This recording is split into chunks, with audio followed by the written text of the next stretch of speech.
to start off with, but it's really cold now, and he agreed to do that. We appreciated that very much.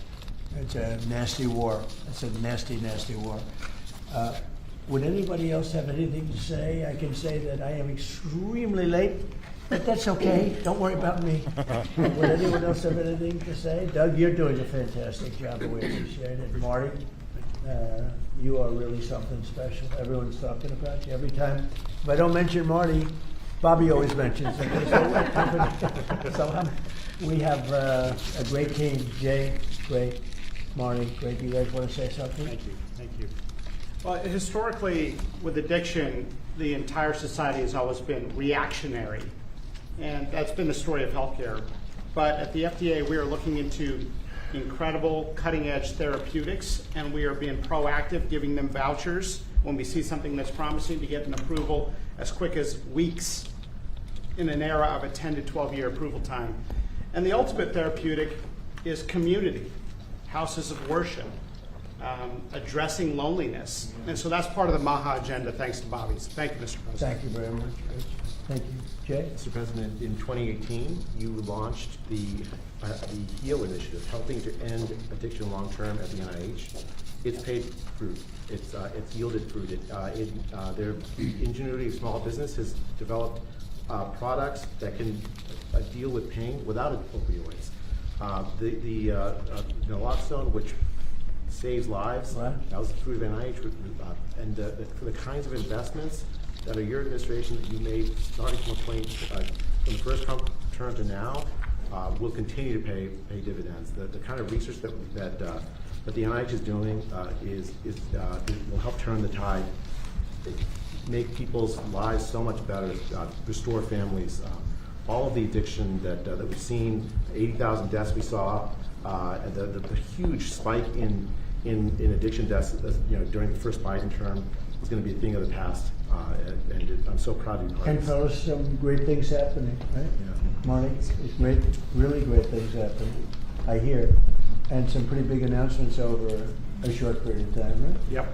Moving drugs over the counter so you don't need a prescription. You're right. Naloxone, which treats opioid, is one of those drugs. Oh, good. And we're being proactive with synthetic 7-OH, a new opioid that's showing up, and we're working with the DOJ on addressing that because chemists are coming up with new opioids faster than the government has been able to keep up. We're going proactive on these new chemicals. That's great. No, I hear fantastic things. Thank you all very much. We really appreciate it a lot. Thank you, Oz. You're doing a fantastic job. Thank you all very much. I appreciate it.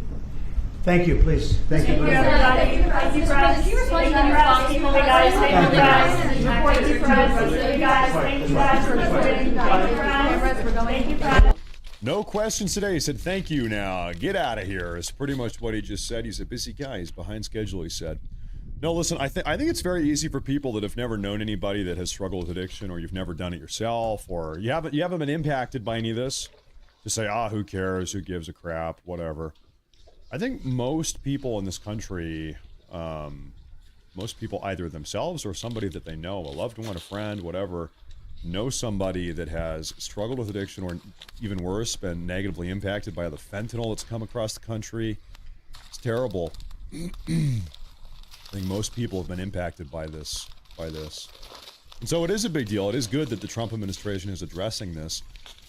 I personally, I was blessed. In my life, I never had any family members that were struggling with addiction of really any sort. And I never really had any friends that struggled with this type of stuff. When I was 22, yeah, it must have been about 22, I got a job. You guys know I was getting my microbiology degree a long time ago. And so when I was going through university, I got a job at a drug and alcohol recovery clinic. And I had no idea about recovery or drugs or anything. I'd never been touched by any of that stuff. And so I got a job kind of out of left field working at a drug and alcohol recovery clinic in the Portland, Oregon area. In Portland, Oregon. And this was right as fentanyl was hitting the scene. It must have been 2016, 2017. And I worked there for 2 years. and I had two different kind of jobs. One during the day, Monday to Friday, I worked in the toxicology lab. I was doing specimen processing. So, who here has had to give a urine sample? I was the guy in the bathroom, standing in the bathroom with you, watching you pee into the cup, sir. So I took the pee, and then I would take it back into the medical lab, and I would process the urine. We had a mass spectrometry machine. I was working in the medical lab, processing urine for opiates and alcohol and all types of drugs, methamphetamines.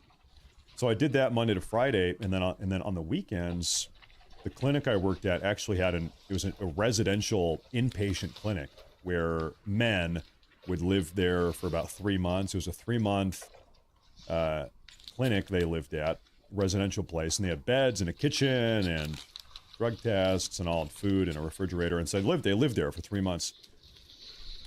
It was actually a lot of people that came out of prison. We had a lot of people right out of prison. So if you went to prison for a drug-related charge, you had a drug addiction issue, out of prison, part of your agreement was that you would come and live in a place like this. And so I worked at this place. I was doing the night shift. So every Saturday and Sunday, I did a 10-hour over-the-night stint taking care of a bunch of guys in a drug recovery house, a rehab house. And I did that for 2 years, Monday to Friday, day shift in the toxicology lab, Saturday, Sunday, night shift, taking care of the guys in the recovery house. And then I was going to school at the same time, put myself through school.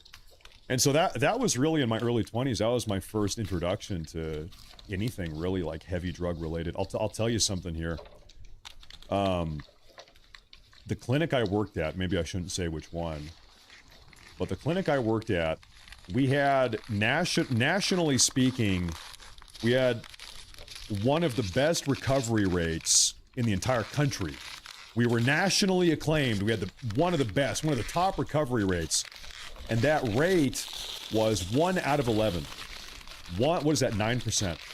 9% of the people that came to our clinic and got treatment, and we had on-site counselors and medical professionals and drug tests and inpatient recovery and all this stuff.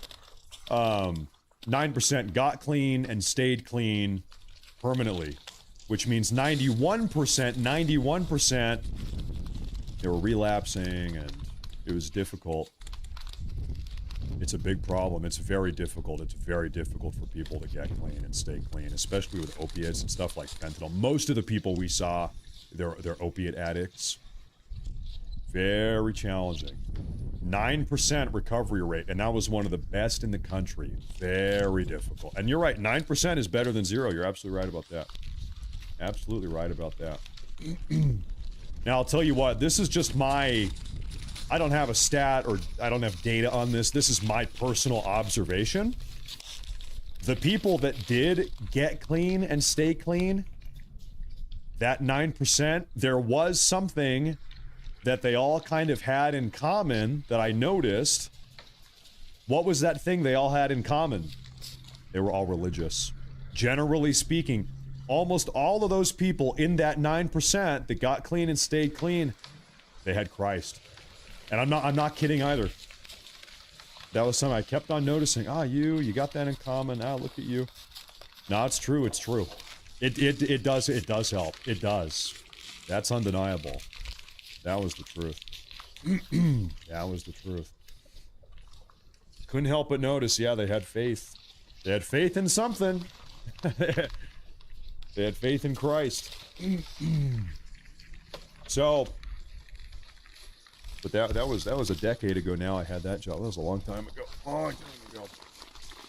Ladies and gentlemen, I want to say thank you all very much for tuning in to today's broadcast. Now, I'll tell you something. This one has been such a long show. You know what? I am going to have a video on YouTube and Rumble here for you guys in about an hour, probably. But I think today, I'm going to go ahead and probably cancel the evening broadcast. Is that okay? This one has just gone on so long. We're doing the Trump show, doing the Trump live announcement. I think it'll probably be kind of one of those days where there will be no evening broadcast today, but I will have a video for you.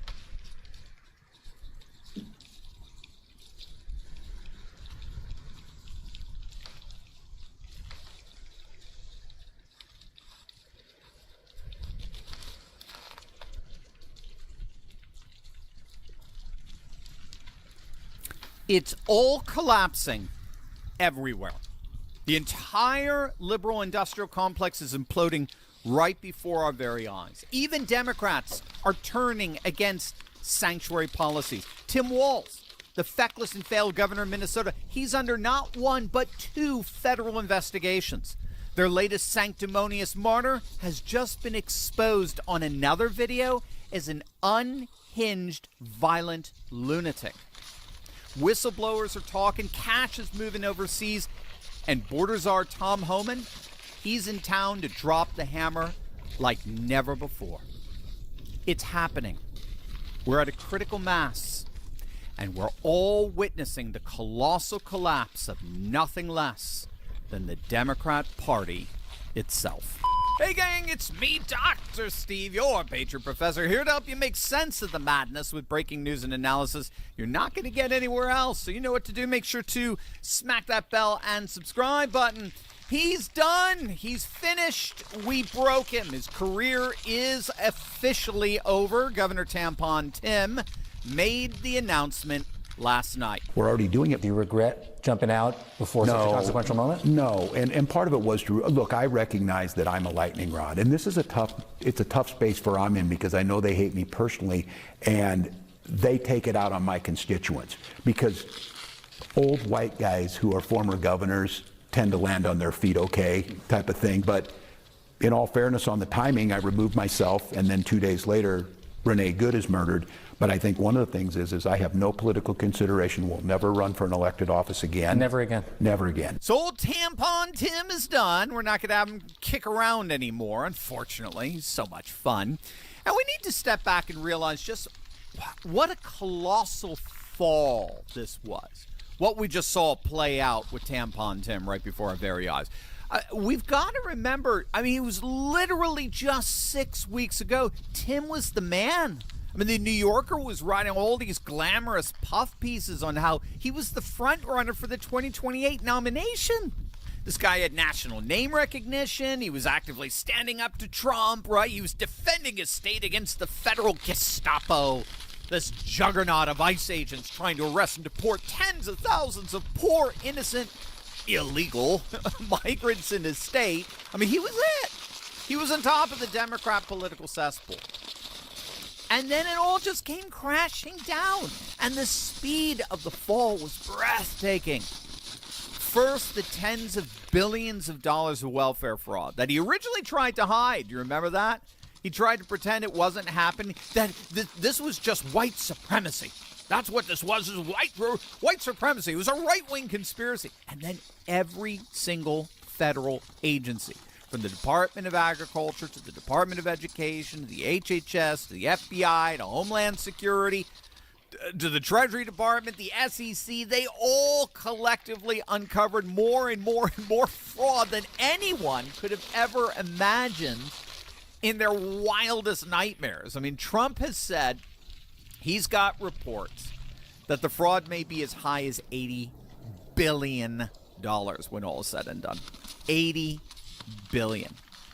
And then, of course, you got Waltz doing everything he could to distract the legacy media from this little embarrassment. So he went from lying to looting. He encouraged everyone in Minneapolis to rise up against these federal agents and actively thwart their law enforcement duties, which I don't see as anything other than treason and insurrection. And, of course, that treason and insurrection got 2 radical activists killed in the process. But then the Trump administration received information on infiltrated, encrypted signal chats that were orchestrating these riots. And what they found was that the signal chat network didn't just involve clueless left-wing lunatics who had nothing else to do but harass ICE agents. No, the network included Minnesota government officials and even members of Tim Walz's own administration. For example, Amanda Kohler, a campaign strategist for Tim Walz. She's been featured prominently within the network as an active participant. Evidence suggests Minnesota Lieutenant Governor Peggy Flanagan may have been involved at the highest levels. And then here's the kicker to make it even worse. Governor Peggy Investigators have found donor lists showing foreign money funding these organizations. That's right. Foreign involvement in a coordinated effort to obstruct federal law enforcement. How do you spell treason?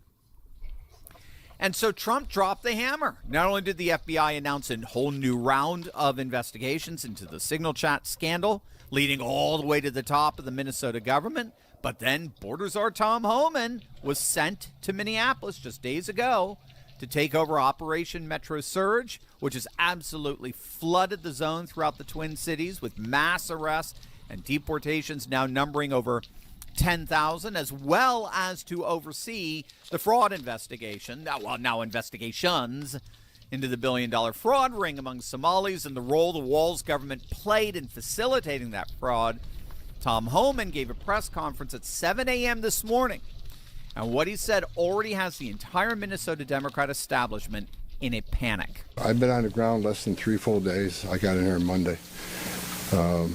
President of the United States called me Monday morning and asked me to deploy here. Got here Monday evening, and I'm staying till the problem's gone. But we've made a lot of progress in the last 3 days. So he made it absolutely clear to all the feckless Minnesota Democrats that he's there for good. He's not leaving Minneapolis until they have completely cleaned out the illegal migrant population from that city, which, remember, has already cost Minnesota 1 congressional seat, right? We've done a video on that. Minnesota held on to its 8th congressional district in 2020, according to the 2020 census, by 89 people.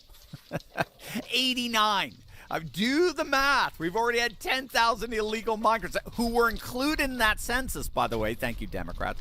We already had 10,000 illegal migrants deported from Minnesota. I mean, these arrests and deportations alone have already cost Minnesota that congressional seat in the as of the 2030 census. So Minnesota is learning the hard way the radical political consequences of these mass deportations. And Tom Homan made it clear this is inevitable. There's nothing you can do to stop this. I'm here until all illegal migrants are purged out of Minneapolis. But it's what Tom Homan said next that has Democrats all across the country in an absolute panic. But first, gang, it's not just Minneapolis officials that are playing political games with your quality of life. Over in Europe, they've actually banned a supplement called NMN, not because it's dangerous, but because it works too darn well. Big Pharma is developing a $3,000 version of this, so they're trying to ban the cheaper version. A Harvard clinical trial found that 1,000 milligrams of NMN daily safely increase NAD levels up to 2x. Researchers have observed reductions in fat mass, cholesterol, and blood pressure, confirming NMN's potential to reverse key markers of metabolic aging. Here's Professor David Sinclair from the Center for the Biology of Aging at Harvard Medical School talking about it. Of the people that I know that look freakishly and unusually young for their age that I've met in, say, the last 36 months, I cannot get over how many of them have told me that I'm on NAD and I'm on metformin. And I'm talking about everywhere from a gym to a golf course to a business meeting. And I'm talking about visually, shockingly looking young people, mainly people in their 50s that look like they could be in their 30s or early 40s to me. So when you say NAD, do you believe in the IV therapy? Do you believe in the stuff you can inject with subcutaneously? Or are you speaking specifically about this precursor that you were referencing? Well, what I believe doesn't so much matter, but the scientific evidence points to taking a supplement every day, a gram of NMN, which is this precursor, stands for nicotinamide mononucleotide for the aficionados. Just swallowing one of those, or 1,000 milligrams, is enough to double your NAD. In fact, NMN is so powerful, the FDA has been trying to turn it into a drug. So this is why you need to stock up on this now, because when Big Pharma finally figures out how to patent this, game over. Black Forest just launched their amazing new year, New Me, biggest deal of the year. And it's insane, 40% off their best-selling NMN product. I take it every day. I love it. It's available, though, for only 48 hours, so don't wait. Click on that link below to get this super discount that ends in 48 hours. And when it's over, it's gone for good. Click on that link below right now. And he has clarified for me that county jails may notify ICE of the release dates of criminal public safety risks so ICE can take custody of them upon the release from the jail. And let me tell you why that's important. I know people are a lot concerned about the manpower has been sent in law enforcement manpower. Look, I've said this many times before. I've said it for the last several years. give us access to the illegal alien public safety threat and the safety and security of a jail. It's common sense. It's safer for the community, it's safer for the agent, and it's safer for the alien. Because anything can happen on a street arrest. It just makes common sense. And for the people that argue, well, we're a welcoming community because we want victims and witnesses of crime that are here illegally to feel safe to come to police without fear of their work with ICE, we're not going to talk to the victim and witness of crime. There's no problem there. They should feel safe to come to police and ask for help. All we want is to talk to the person that local and state law enforcement authorities locked in a jail cell. That's it. That's the end of sanctuary cities. That concession right there. It is the policy of every sanctuary city to refuse to honor detainers. So when local law enforcement arrests an illegal migrant and federal agents find out about it and instruct that local law enforcement to keep him in custody until the feds get there so they can deport him, they are required by sanctuary policies to release that illegal from custody so as to evade federal law enforcement. It's a loophole in the law that allows them to do it. It's insane. So what you just heard there is that Minnesota Democrats folded. They bent the knee. They're giving up on that sanctuary city policy, and they will be honoring detainers from now on, which means that if they bent the knee in Minneapolis, the Trump administration knows they can get other knees in other sanctuary cities and states to bend as well. And again, we're already seeing it. I mean, these are scenes from the Graduate Hotel in Minneapolis last night, where local law enforcement engaged in mass arrest, herding protesters into a bus with bars on the windows. And this was just one scene among many across the city last night, where local law enforcement has now begun to they've been unleashed to crack down on these protesters. All as ICE and Border Patrol continue to arrest and deport illegal aliens. We're also now learning that Alex Preddy, the new sacred martyr of the left, was in fact a rabid, radical, violent, anti-ICE lunatic who's actually had a history of violently confronting ICE officers.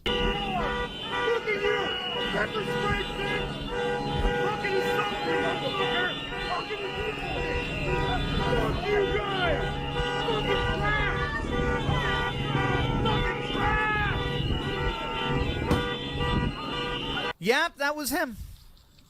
That was their virtuous, sanctimonious, irreproachable patron saint nurse, Alex Preddy, spitting on ICE agents' cars, kicking and hysterically screaming at the agents. So just like all their other patron saints of the past, again, unfortunately, he's been exposed as a radical and militant leftist. So the Alex Preddy, mirage has just completely collapsed.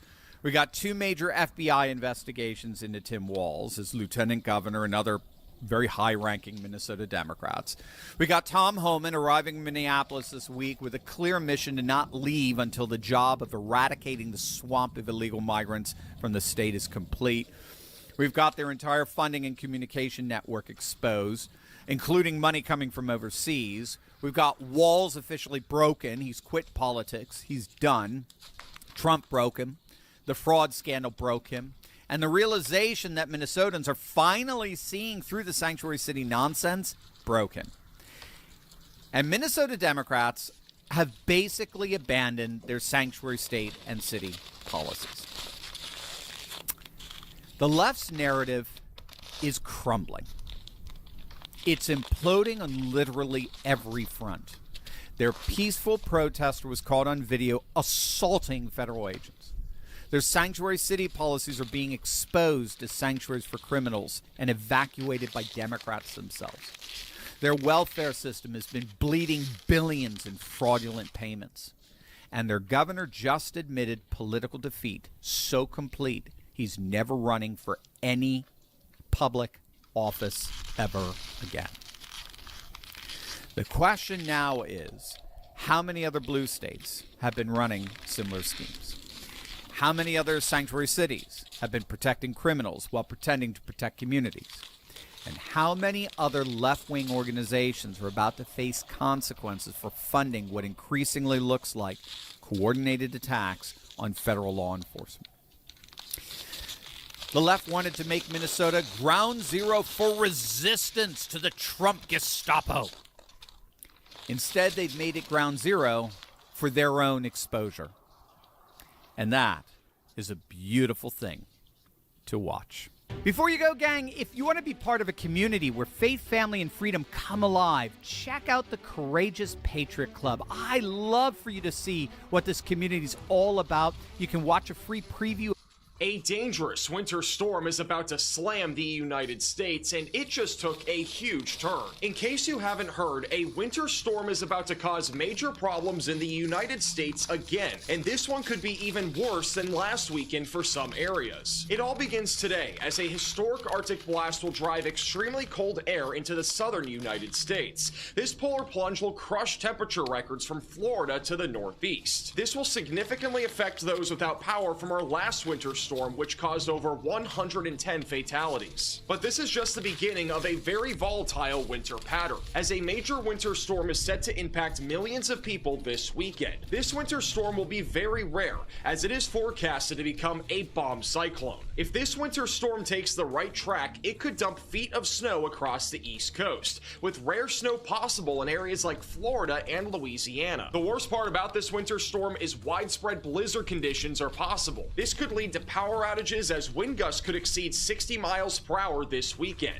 So in today's forecast, I'm going to break down exactly what you need to know about this dangerous winter storm that is about to impact the United States. Now, we have a lot to talk about in today's forecast, and I want to begin with our winter storm threat that is growing along the East Coast this weekend, which is going to dump snow basically anywhere from Florida back into the Northeast. It's going to be a pretty crazy story. So let's begin with what is happening tonight into tomorrow. We are expecting some passing snow flurries underneath a very intense Arctic high pressure system, which is located off into the northern plains. And this is going to help to bring a little bit of moisture down to the south, but obviously extremely cold air is going to be in place, which means that we could see some snow flurries out there tonight into tomorrow morning. So if you're in Little Rock, if you're back over in Kentucky, even parts of Tennessee, you do have a possibility of seeing some snow tonight. Early tomorrow morning, we will begin to see a little bit of some snow moving across parts of Kentucky, Tennessee, and the Appalachian Mountains. Snow will continue across the Great Lakes as well. And then back down here into the Gulf, that is where a low pressure system is forecasted to form underneath an Arctic high. So that is going to form and eventually move up the coast of the United States. And this is going to lead to the threat of a major winter storm for some of you this weekend. So as we go to late Friday night and early Saturday, that moisture and that cold air that's coming out of the north and west is going to meet with a developing low pressure system back over near Florida. And this is eventually going to start to translate to some heavier snow in areas like Tennessee, Western Virginia, and also into North Carolina late tomorrow night. As we go into Saturday morning, this is going to start to intensify into a rather dangerous winter storm across areas in the mid-Atlantic. And this is mainly due to the fact that we are going to start to see some much heavier snowfall in North Carolina, Tennessee, northern Georgia, and back into Virginia by the time we go into the waking hours of Saturday morning. So right around sunrise, that snow is really going to pick up in intensity. And then during the afternoon hours is when this will be one of the most intense periods of heavy snowfall and high winds across the mid-Atlantic, as we are expecting moderate to heavy snowfall from areas like Atlanta, Georgia, back into southern Maryland, and also really impacting Cape Hatteras, where we could easily see well over a foot of snowfall from this winter storm. That heavy snowfall will continue throughout the afternoon on Saturday. The worst of it will be near Greenville in South Carolina and just to the west there of Charlotte. And then eventually, as we go into Saturday evening, there's going to be a lot of stuff happening here, but this winter storm is going to be growing in size. So this winter storm will be impacting far more people by Saturday night, stretching from Delaware and New Jersey back into Georgia. And even look at this, back over in Florida, we could see some Gulf effect snow. It's not something that you in South Carolina and just to the west there of Charlotte. And then eventually, as we go into Saturday evening, there's going to be a lot of stuff happening here, but this winter storm is going to be growing in size. So this winter storm will be impacting far more people by Saturday night, stretching from Delaware and New Jersey back into Georgia. And even look at this, back over in Florida, we could see some Gulf effect snow. It's not something that you hear very often. It's probably not something that you've heard of in a very long time if you're back over in Florida, or maybe ever, but there is a possibility Saturday night with our westerly winds, we could have some moisture slamming into areas near Tampa, Florida, and even near Sarasota, and that could lead to some snow flurries Saturday night. I would not even rule out maybe a coating in an isolated location. It's crazy stuff. That's going to be on the table. On the top of that, we will also have some moisture on the back side of this low pressure system, winds coming out of the north, and that could lead to some rare snowfall near Jacksonville, maybe as far south as Daytona Beach. So keep an eye out Saturday night if you're back over in Florida. While it's extremely cold, we could also have some snow happening. Saturday night, that snow is going to remain very intense across South Carolina and North Carolina. Light snow will continue in parts of Ohio, Tennessee, all the way back into New York. It'll be very isolated, but there could be some light snow, maybe up to an inch of snow in isolated locations. But this is really where the heaviest of the snow is going to remain, and it's going to be so cold in areas like the Carolinas that this snow is going to stack up very quickly. It's going to be a fluffy snow for most of you. 3 inches of snow per hour will be possible in some locations, so that's going to be a big deal there. But also notice our low pressure center here. It's going to be down to 982 millibars by overnight Saturday into early Sunday. So this is going to become a bomb cyclone. What that essentially means is that our pressure is dropping by at least 24 millibars within a 24-hour period. And this isn't the most intense it's going to be, by the way. It's actually going to get more intense as we go into Sunday morning. It'll drop under 970 millibars in the Atlantic Ocean. So this is actually going to intensify further as we go into late Saturday, which means that pressure is going to be dropping rapidly, the winds are going to rapidly increase, and our snow is only going to get more intense.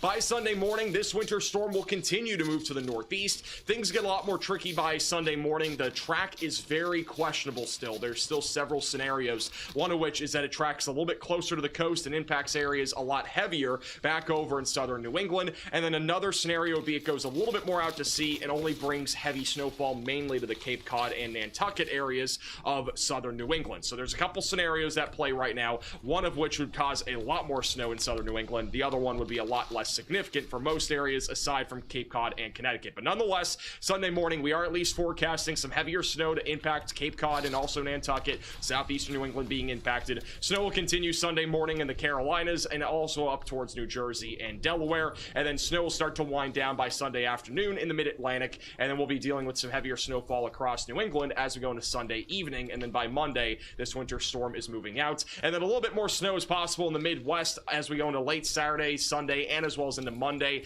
It's going to be pretty minimal overall, but we could definitely see some snow showers that could lead to an inch or two in some locations, but not expecting any winter storm in that area as of now. Now, in just a moment, we'll talk more about the snowfall accumulation, but I do want to point out that the winds are going to be very high on Saturday and Sunday, and the National Weather Service offices of South Carolina, North Carolina, and Virginia have warned that blizzard warnings will likely be issued for many areas during the daytime on Saturday and also into early Sunday. As this low pressure system continues to intensify, look at how high the winds are going to start to get just offshore of North Carolina and even right along Cape Hatteras. They're going to start gusting closer to 60 and even 70 miles per hour in some locations. Inland locations in the Carolinas and Virginia will be gusting upwards of 20 to 30 miles per hour. So the wind will get a lot more intense in those locations. And then back into the southeast, we're not really expecting a whole lot of snow here. Again, some snow is possible, but we're not going to have enough snow in any of these areas like Florida, Georgia, or Alabama to actually have blizzard conditions. With that said, wind gusts will be upwards of 40 to 50 miles per hour on Saturday, and that Arctic plume of air will arrive on Saturday. So it is going to be bone-chilling air across the southeast for most of Saturday.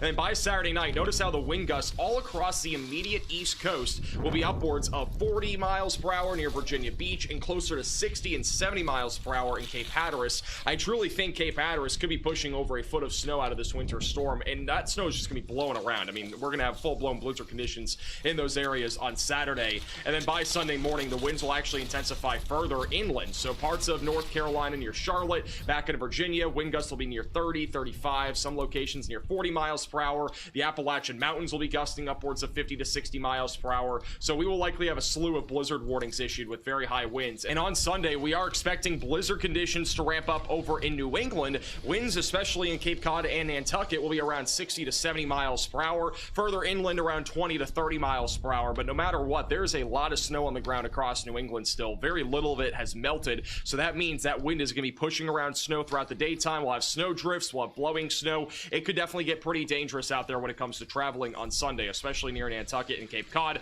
And then by Monday, conditions will improve in terms of wind all across the East Coast. And one of the main things that has shifted over the last 24 hours, and even since our forecast this morning, is the snowfall accumulation. And this is a very tricky forecast, guys. We are talking about such a small, compact, but intense storm that is going to be impacting nearly the entire East Coast. So this is one of the hardest things that we are trying to forecast right now. And I think this is really going to give us the best idea of who's going to see significant snowfall. So right now, we're going to go south to north. So back over in Florida, yes, we are expecting the possibility of flurries, maybe even a coating near Orlando, Florida, perhaps over near Tampa as well. Those locations will have some very light snowfall as we go into Saturday night and early Sunday. The odds of there actually being snow are rapidly increasing, guys. I do think there will be snow in Florida. Further out to the north, though, across Georgia, I'm only expecting maybe 1 to 3 inches if you're over in northeastern Georgia. These are the same areas that were impacted by the ice storm this past weekend. Luckily, this was not an area that experienced widespread power outages, but at the same time, we're going to be talking about a few inches of snow for you guys. There's no ice coming out of this, by the way, so that is good news. But the bad news is the further north you go, the worse these snowfall totals get. And for some of you, you're probably excited about this. For many others, though, you probably do not want to be dealing with upwards of a foot of snowfall, and that is exactly what is on the table for this weekend, as I am forecasting most of Virginia, North Carolina, and South Carolina to have a widespread 4 to 8 inches of snowfall. Greenville, South Carolina, back over towards Myrtle Beach, I think will be right around 4 inches. If you're over in eastern North Carolina, this is going to be the jackpot. This is the bullseye. Over in Virginia Beach, Cape Hatteras, we are expecting upwards of 8 to 16 inches of snowfall. I know that is a very large range, but snow drifts, blowing snow, it's going to make it a very complicated forecast in these areas. But I do expect very heavy snowfall across this entire corridor, which will make travel very treacherous and dangerous right along the East Coast. And then further off to the west and also to the north across southern Virginia, areas like Roanoke and Richmond that really saw no snow from this past winter storm, we are expecting around 5 to 10 inches of snow in those locations. The Appalachian Mountains will also get hit pretty hard with upwards of a foot of snow in the higher elevations. Most areas in Pennsylvania, New York, and also back into New England aren't really going to see a whole lot from this winter storm. We're maybe going to be talking about a coating to an inch in some of those locations. If you're in New Jersey, Maryland, Delaware, this is where we could be talking about some higher numbers. So Washington, D.C., right around 1 to 2 inches. But if you're right along the coastline, I think right around 4 to 8 inches of snow is on the table, especially along the immediate coastline of Delaware, Maryland, and New Jersey. And then once we go into southern New England, this is where totals really get crazy. I think this will probably be the jackpot of all jackpots out of this winter storm, as Cape Cod and Nantucket by the end of this winter storm could be talking about upwards of 12 to 18 inches of snowfall. If this storm tracks close enough to the coastline, I wouldn't even rule out an additional 2 feet of snow on top of what we just saw out of this past winter storm. And then beyond this winter storm, we aren't really talking about any sort of major snow events to begin next week. Obviously, things can always change, but for right now, some light snow is possible across the Midwest and the Ohio Valley by Monday and Tuesday, and then eventually by Wednesday and Thursday of next week, we may see the return of an Alberta clipper. That could be impacting parts of the Great Lakes in the Northeast sometime around the end of next week, and then after that, things become a lot more uncertain. But make sure that you are subscribed to this channel, as we will keep you posted with the latest on any sort of major weather events that are happening across the United States. Now, the other big problem with this winter storm is that we are going to be dealing with some of the coldest air that we've seen this winter. I know I've said that almost every single week, but these Arctic blasts just keep getting worse for a lot of us. So as we go into tomorrow and as well as Saturday, we are going to be talking about extremely cold air all across the southern plains and the southeast. Very, very cold air in Alabama, Georgia, and Florida. We'll be breaking upwards of 100 temperature records on just Saturday alone in the southeast. And then by Sunday and Monday, that cold air is going to stick around right along the immediate coastline. We could see another shot of at least some cold air stretching from Texas back into the northeast by the middle and end of next week. This will not be as intense as what we're dealing with this weekend, but it will obviously definitely keep things cold in these areas. And as always, thank you all so much for watching today's forecast. If you are new to the channel, make sure to subscribe down below. Let me know if you guys want me to do a live stream either tonight or tomorrow talking about this winter storm. We might do a little Q&A sort of thing. So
Yeah,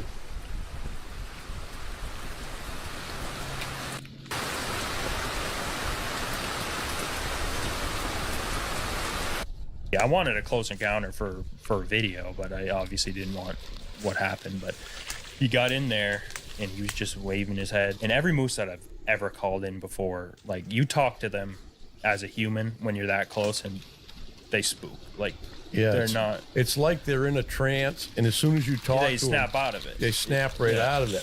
He was drooling in his head. Once you can see in the video, I told him it's close enough, and he kind of snapped out of it. He kind of went like this. His ears came forward a little bit. It's close enough, bud.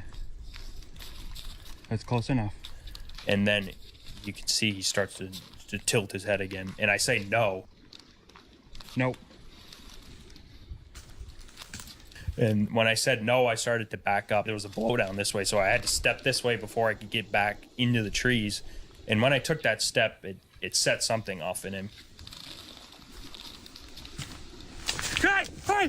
He just bull rushed me right over.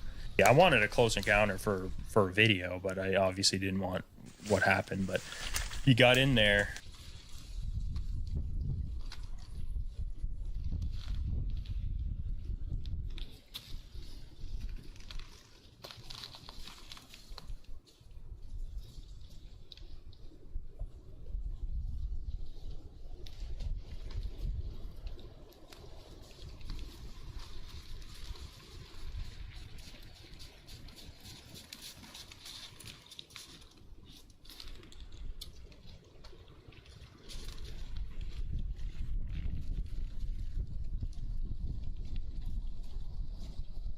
Marvelous looking buck deer. I had an old 35 Remington with a peep sight, and I put it right behind his front shoulder and let it fly. And looking.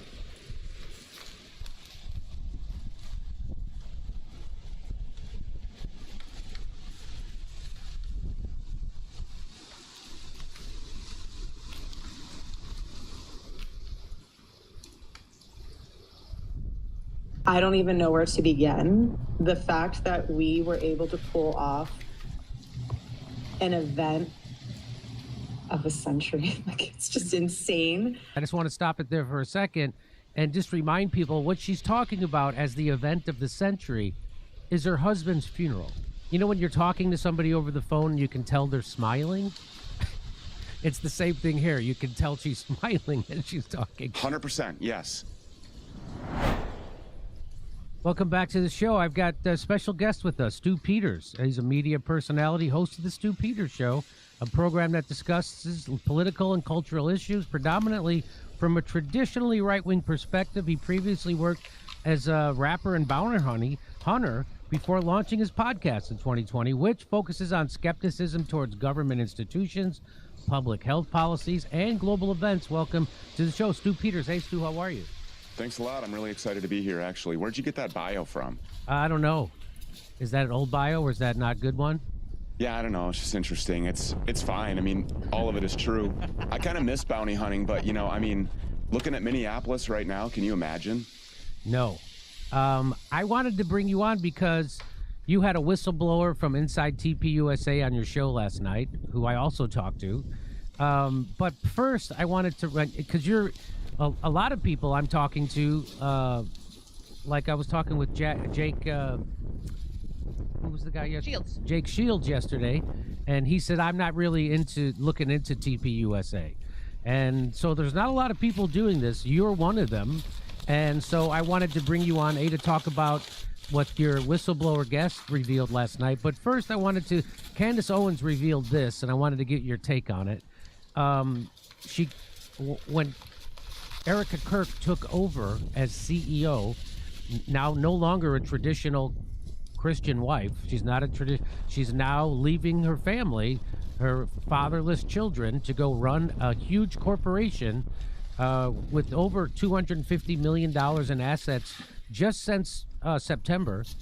So when she left to take over CEO and be a full-time CEO of a big company outside of her house, she had a phone call with everybody at TPUSA, and it got recorded and it got leaked. And I just want to play this for you and then get your reaction, because my reaction was stunned. But let's play it. I do want to remind you that Charlie has not been dead for 2 weeks. That's where we have to go back to.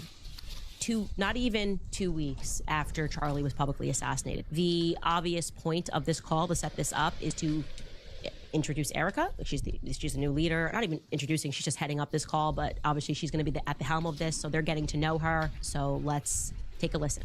Hi, everybody. I still love all these emoji Zoom things. Wow. I don't even know where to begin. The fact that we were able to pull off an event of the century, like, it's just insane. We had... Now, I know people get upset when I stop and start videos, but I just want to stop it there for a second and just remind people what she's talking about as the event of the century is her husband's funeral. Oh, okay. I thought that she was talking about what got him there. No, she's right. That might have been another event that she had a part in planning. The event of the century. The event, I would say his assassination so far would be... so far listening to that, does that sound like a woman who just lost her husband in an unexpected and shocking way in a prolific assassination? Does that sound like the voice of a woman? I mean, I would hope that somebody who loves me, my mom or my kid's mom or whatever, would be like in the fetal position at least for 20 minutes and, be shocked. But this woman is excited about everything. Everywhere I see her, she's just really excited. And she's very excited on this call. So let's go back to this call. Now just remember, she's referring to her husband's memorial funeral as the event of the century. And she's, it's like, when you're talking to somebody over the phone and you can tell they're smiling. It's the same thing here. You can tell she's smiling as she's talking. 100%, yes. But here she is. Let's get back to this. So now she just said it was the event of the century, her husband's funeral, and she's thanking everybody. Over 275,000 people that attended, and the stadium, overflow, Westgate, insane, you guys. And then it's just insane. We did it. She sounds like a high school prom chairwoman. And you know how they know that they had 275,000 people there? Because immediately after that, Andrew Colvett was super excited about all of the people that Lori Fransby, Erica's mom, was able to geofence. He came right out and said that. Yeah, well, we know how many people were there because we geofenced all of them. And for those people who don't know what geofencing is, it's spying. So they know that your device is in a certain area, a TPUSA connected event like this memorial, a TPUSA connected church like the Calvary Chapel. And if you go to these places, they get your data, they get your phone number, your IP, your email address, they get all of that. And pretty soon you're getting fundraising text messages and you're getting, pro-Israel Zionist propaganda just pummeled in front of you all day long. So they were spying on these people. It's just unbelievable. Okay, let's keep going. Have, was it 100 million? We had thousands that were registered to vote. I think we're at like over 200,000 for merch sales. Don't quote me on that because I think it just keeps like bumping up like crazy. But I just wanted to say a huge, huge, huge thank you to the events team, the development team, the graphic design team, the production team. She's talking about it like they just put on a Christmas spectacular with Bob Hope or something. And well, they did. I mean, you saw the fireworks, the pyrotechnics. Can you imagine what the sparklers bill was for that? I can't even. Just the bill for the glitter on her pantsuit alone would be. She's making WWE entrances like she's Linda McMahon. About to give somebody the smackdown with the fake tears and everything. You remember seeing that, right? She was at the bottom of the stairway. and she was coming up the stairs to the front, to the stage, and she was putting fake tears in her eyes.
Well, this is somebody who we are told just lost her husband in a shocking way.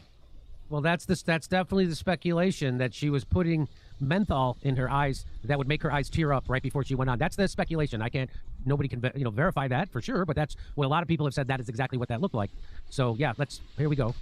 Just phenomenal. Oh, by the way, she's talking about it's phenomenal. His funeral was phenomenal, and it's phenomenal that they raised $250,000 off of merch, or $200,000 off of merch sales, meaning memorial T-shirts for Charlie. That kind of freedom shirt. It also probably means if you stop to get your picture taken, at AmFest, well, we know what they did there. They brought the murder scene to America Fest. Right. Which she would have had to have approved, right? I mean, she's the CEO. So here she is thanking everybody for what a great success, financial success that TPUSA is experiencing right now after Charlie's death. Incredible work leading into the memorial. And honestly, a lot of the staff that worked on the memorial, they had 20-hour days for a week during the time of us grieving the loss of my husband. And honestly, I know several staff that didn't even sleep. Again, you guys are breathing angels. I don't care if any of you. So I really, the death of her husband was kind of a short, kind of glossed over, wasn't it? Very, very much. And those a lot of those employees that she's thanking from the bottom of her heart for working 80-hour weeks up until the memorial, they just went and fired 40 of them. Yep, they're gone. 40 of them are gone. They didn't. And now they're holding up big signs at all the TPUSA events. We're hiring. We're hiring right now. So they fired them without explanation. They did like an ambush firing. They would bring people into the office and they would have their general counsel just fire them and not give them a reason at all. People who just got done. This is the people that Erica refers to as her TPUSA family, and that's how they treated them. Just to let you know, when she says that, thank everybody working so hard at production, everybody working 80-hour week, and then they fired them. Just to let you know. Okay. Have beef with each other from the past. And now she's telling people. Let me back it up.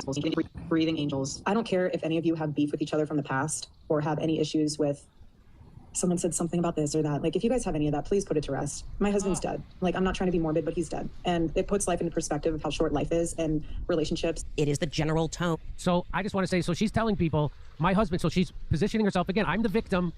My husband's dead. I'm the victim. So that means that anybody who works at TPUSA, which I understand they have like 600 employees, that anybody who works there, if you have a disagreement with a coworker about anything, get over it, because my husband died. So you can't have normal human emotions. You can't have normal human disagreements with people. This woman has never had a normal human emotion in her life, not since I've known who she was. Me too. I would have to concur. So here's how Candace, this is her reaction to what we just listened to. Relationships. It is the general tone that is off-putting. It's the laughter that is off-putting. It's, again, we are not even 2 weeks after watching your husband be assassinated. We're talking about numbers and metrics that have been hit. And my husband's dead, not to be morbid. That is a sentence that and this was not my husband, and I had no sort of the type of relationship that she had with him, that I was able to utter. Least of all, I mean, that's moving pretty quickly to the acceptance phase. Now, we know everybody grieves differently. In my imagination, I just thought she would be more upset. I do want to remind you that Charlie has not been dead for 2 weeks. That's what we have to go back to. Okay, so I want to play that for people one more time without stopping it. It's not long, so I want to do this. Hi, everybody. I still love all these emoji Zoom things. Wow. It is funny. I don't even know where to begin. The fact that we were able to pull off an event of a century, like, it's just insane. We had over 275,000 people that attended, and the stadium, overflow, Westgate, insane, you guys. And then you have, was it 100 million? We had thousands that were registered to vote. I think we're at like over 200,000 for merch sales. Don't quote me on that, because I think it just keeps like bumping up like crazy. But I just wanted to say a huge, huge, huge thank you to the events team, the development team, the graphic design team, the production team. Just phenomenal. Their incredible work leading into the memorial. And honestly, a lot of the staff that worked on the memorial, they had 20-hour days for a week during the time of us grieving the loss of my husband. And honestly, I know several staff that didn't even sleep. Again, you guys are breathing angels. Breathing angels. I don't care if any of you have beef with each other from the past or have any issues with someone said something about this or that. Like, if you guys have any of that, please put it to rest. My husband's dead. Like, I'm not trying to be morbid, but he's dead. And it puts life into perspective of how short life is and relationships. So there it is. That's the whole, and that, when I first heard that, my reaction was like that. Like, for a couple of minutes, I was like, oh my God. The time frame is important. The time frame is it's like 11 days after his assassination, right? Yeah. Yeah. Yeah. It's unbelievable. Did you see that I posted a video, or during the interview with my whistleblower yesterday, that I shared a video of her before AmFest backstage preparing for AmFest? We're gonna play that next. So yeah, hold on to that. So I just want to say that a common tactic that the people like Erica and TPUSA have been using to discredit people like Candace or anybody who's looking into this at all. If you look into the assassination of Charlie Kirk, what they do is what they say is that you're just doing this for clicks. Look at all the money she's making. Yeah, they try to pretend like it's Candace Owens who's the one who's capitalizing off of Charlie's death, when she's just doing her normal show like she always has, and she's getting the same amount of views as she always has. And now, of course, that's called projection. Carl Jung teaches us that's projection. They're the ones who are actually rolling in the dough after Charlie's death, capitalizing off of his death. And you heard her. That's what she's talking about right now, about all the cash that they made off of his death. Isn't that what's happening right there? The same thing she's accused Candace Owens of? Yeah, absolutely. And it's been hundreds of millions of dollars, because let's not forget about the donor class that Charlie Kirk was trying to distance himself from in the days, weeks, and months leading up to his death.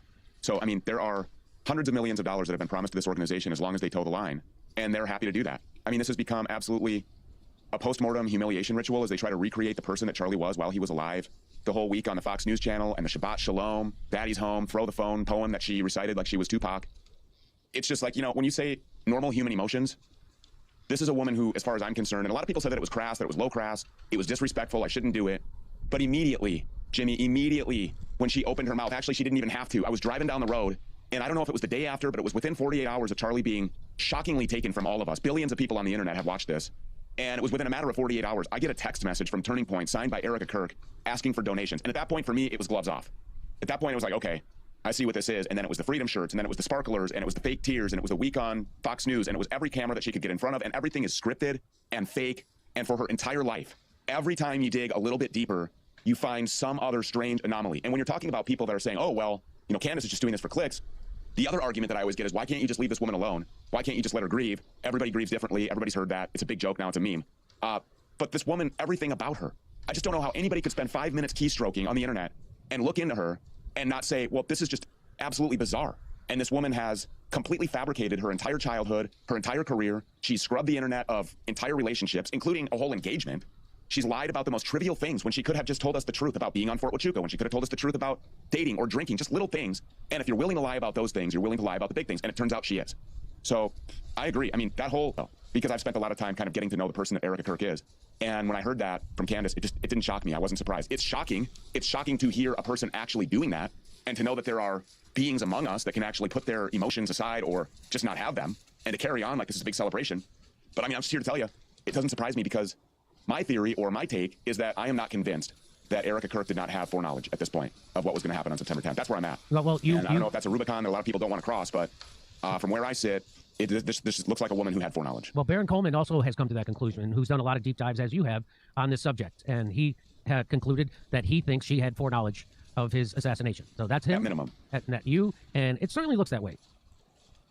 All right, be honest. Have you noticed yourself moving slower, avoiding stairs?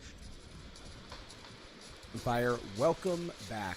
So we are going to start the process of me sharing a bunch of information that I've very recently learned that I think is going to solve for every single thing that we've been looking at over the last year, wondering what's going on, including over here. Okay. I think literally we've had this thing wrong from the beginning. I genuinely believe this at this point. But first, I need to set a global stage for everyone, and that is what we're going to do in this video. But first, I want to show you Charlie Kirk and Erica immediately after Trump won the election, and then we're going to get to some incredibly important global context to save for part two. But this is going to take a while. I promise you, you need to stick with this entire video. Fox News decides Donald Trump is president of the United States. We've got our republic back, folks. This is Let's it. go. Everyone stand up. Let's go. We're not going back. We're not going back. Fox called it right there. Holy cow, God baby. bless You America. gotta believe it. They call Pennsylvania. PA, put us over the top. Is the Charlie, president speak now? Who's saying that Fox called it? I'm sure they did, but we're seeing Fox call yeah, it live. everyone's Charlie, saying it. let me give you credit from right here in Pennsylvania. You were the guy, you and Tyler, convinced me. You say, Cliff, stop door knocking across the country, go back to your home state, own Pennsylvania. That will be the deciding factor. I thought you guys were nuts. We knocked 500,000 doors. We delivered Pennsylvania, and now we've got our country back. Let's do this, baby. Let's go. There it is. Clean up, clean up, All clean right. up. The Let's run go. on. Huge win. Oh my gosh. This almost seems a little surreal. Everybody should remember this moment. Look, I'm gonna. And these guys, including his wife that just draped herself over him right afterwards, killed him, and then had absolutely no emotional reaction. Appropriate. None. We went from this right here in November to in September, no one cares that he's dead. Like, no, you know, she's fine. Everybody's fine. Okay. There's something much bigger going on here. I believe this now. I'm going to tell you that right now. I believe it. Because I was evaluating everything incorrectly. Okay. I was looking at all of these pieces of a puzzle and I was ignoring the way that I evaluate every other thing, looking at someone and then figuring out if what is their emotional state. Tell me about them. What is really going on? Let me put this together, triangulate it only based on people. I have enough information now to make a real hypothesis on what I'm looking at and why. Why is this all happening? Why would all of these people do this?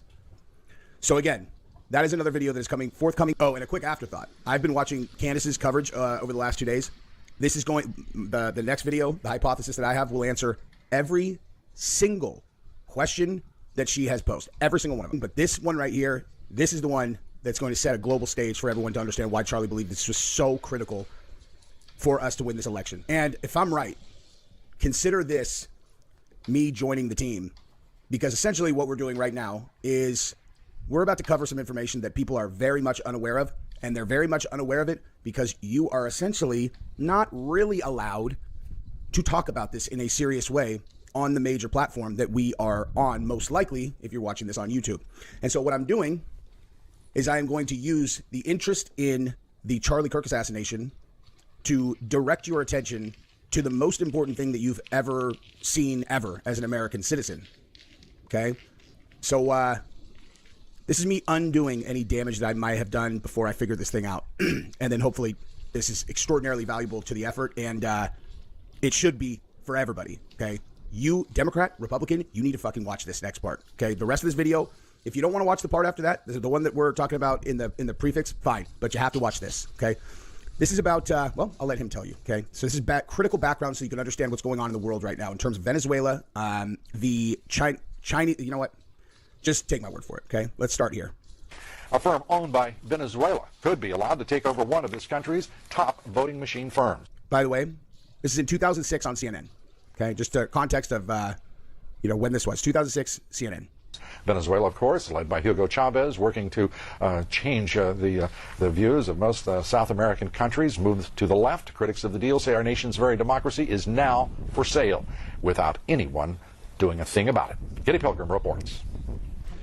The use of some 19,000 electronic voting machines in the city of Chicago and Cook County primary on March 21st of this year is now under intense scrutiny. The U.S. company that makes the machines, Sequoia, was bought in 2005 by Smartmatic, a private company primarily owned by Venezuelan businessmen. When Chicago had problems with the machines, a dozen Venezuelan employees were there to help with the election. Chicago officials are outraged. I think that American elections ought to be run by American companies and ought to be run by American citizens, not Venezuelan nationals. Smartmatic is technically based in Boca Raton, Florida, but the president of the company, Jack Blaine, testified to the Chicago City Council. Fewer than a dozen Smartmatic employees work in Florida. The majority of the workers are based in Venezuela. Watchdog groups question why U.S. voting machines would be under the control of citizens of another country, especially a country whose own election process is highly suspect. We believe this is a national security issue. There is no way that companies belonging to non-U.S. corporations should have access to our elections. The Treasury Department is supposed to monitor sales of U.S. companies to overseas investors where there is a question of national security, such as in the Dubai ports deal, the so-called CFIUS review process. Some in Congress are demanding an... So I think, just right out of the gate, would that make you concerned? And why was no one doing anything about it at the time? All right, let's go ahead and continue this, though, and get some more context. Investigation. In the case of Smartmatic, there are a number of unanswered questions. That's why I wrote to the Secretary of the Treasury and asked them to review the ownership. It's offshore, it's murky, no one seems to know who owns it. Certainly... There's someone who knows who owns it. There's certainly someone who knows who owns it. And believe me, we're definitely going to get to that. And, again, it's going to blow your mind. Our government should know a potential risk to the democratic process. Antonio Mujica and his partner Alfredo Anzola received a small business loan from the Venezuelan government only months before the recall election. These corporate registration documents from Venezuela show the Venezuelan government owned 28% of the stock of another company they started, Bizta, which adapted voting software for the Smartmatic machines in the 2004 elections. The same document shows a Chavez government minister, Omar Montillo, was on the board of directors. The Chavez government gave Bizta, Smartmatic, and another company a $91 million contract to run voting machines for the 2004 election. Wow. Sounds like there's some government interest in making sure that this company does well. I wonder how all of this is going to connect to current events. You know what I mean? Because it does. Now, I'm about to show you the longest clip that I've ever shown on this channel by a factor of 3. And I'm just going to let this guy tell you his story. It's not my story, it's his story. But he's going to tell you exactly who he is at the very beginning of this, and then we're going to come back and I'm going to show you some additional new stuff that has now just happened yesterday, and some additional context and information related to what he's about to tell you. I'm just going to, I think, hopefully, this is far enough in the video that we will have beat the filters. So we'll see, but do not miss 1 second of this guy's next 15 minutes. You want to watch this, I promise, if you care about the United States and the world and why everything that is happening is happening. My name is Gary Burnson. I'm a veteran of the United States Air Force and a retired senior operations officer and chief of station of the Central Intelligence Agency. For over 3 decades, I served in the U.S. national security apparatus in various capacities. Shortly after the attacks of 11 September 2001, I entered Afghanistan and commanded CIA paramilitary forces, helping seize the cities of Talokan and the capital of Afghanistan, Kabul. I was the driving force and architect of the Battle of Tora Bora. I held the position as chief of Hezbollah operation in CIA's counterterrorism center for several years and concluded my service in CIA as a chief of station in Latin America combating narco-terrorists. Approximately 6 years ago, a business associate and I began working together as whistleblowers for the Department of Justice, FBI, DEA, and Homeland Security Investigations, HSI. Our target was the largest and most well-funded transnational criminal organization on the planet, called the Cartel del Sol, Cartel of the Sun. The Cartel del Sol is the Venezuelan government and is led by Venezuelan President Nicolas Maduro, Diosdado Cabello, Minister of Defense Vladimir Lopez Padrino, President of the National Assembly Jorge Rodriguez, and former Director General of Military Counterintelligence Hugo Carbajal, who was detained in Spain several years ago and extradited to New York. He is currently awaiting trial for narco trafficking. Venezuelan President Maduro has a U.S. indictment and bounty of U.S. $15 million for his capture. Diosdado Cabello has U.S. indictment and a $10 million bounty on his head. At least 6 other Venezuelan cabinet members and senior officials are indicted. In the last 20 years, the Cartel del Sol has stolen $1 trillion U.S. from Venezuela's national oil company, PDVSA, and embezzled $500 billion U.S. from its national treasury. It not only has, but continues to produce and smuggle 25 to 40 metric tons of cocaine every month out of its country into the world. The Cartel del Sol is a $2 trillion transnational criminal organization and the most well-resourced criminal syndicate in history. Through bribery and investment of its funds, it controls 12 countries and world leaders. It has massive investments in the U.S. and European financial markets. We noticed and pursued leads from the cartel's money laundering operations to the world of non-governmental organizations and election companies.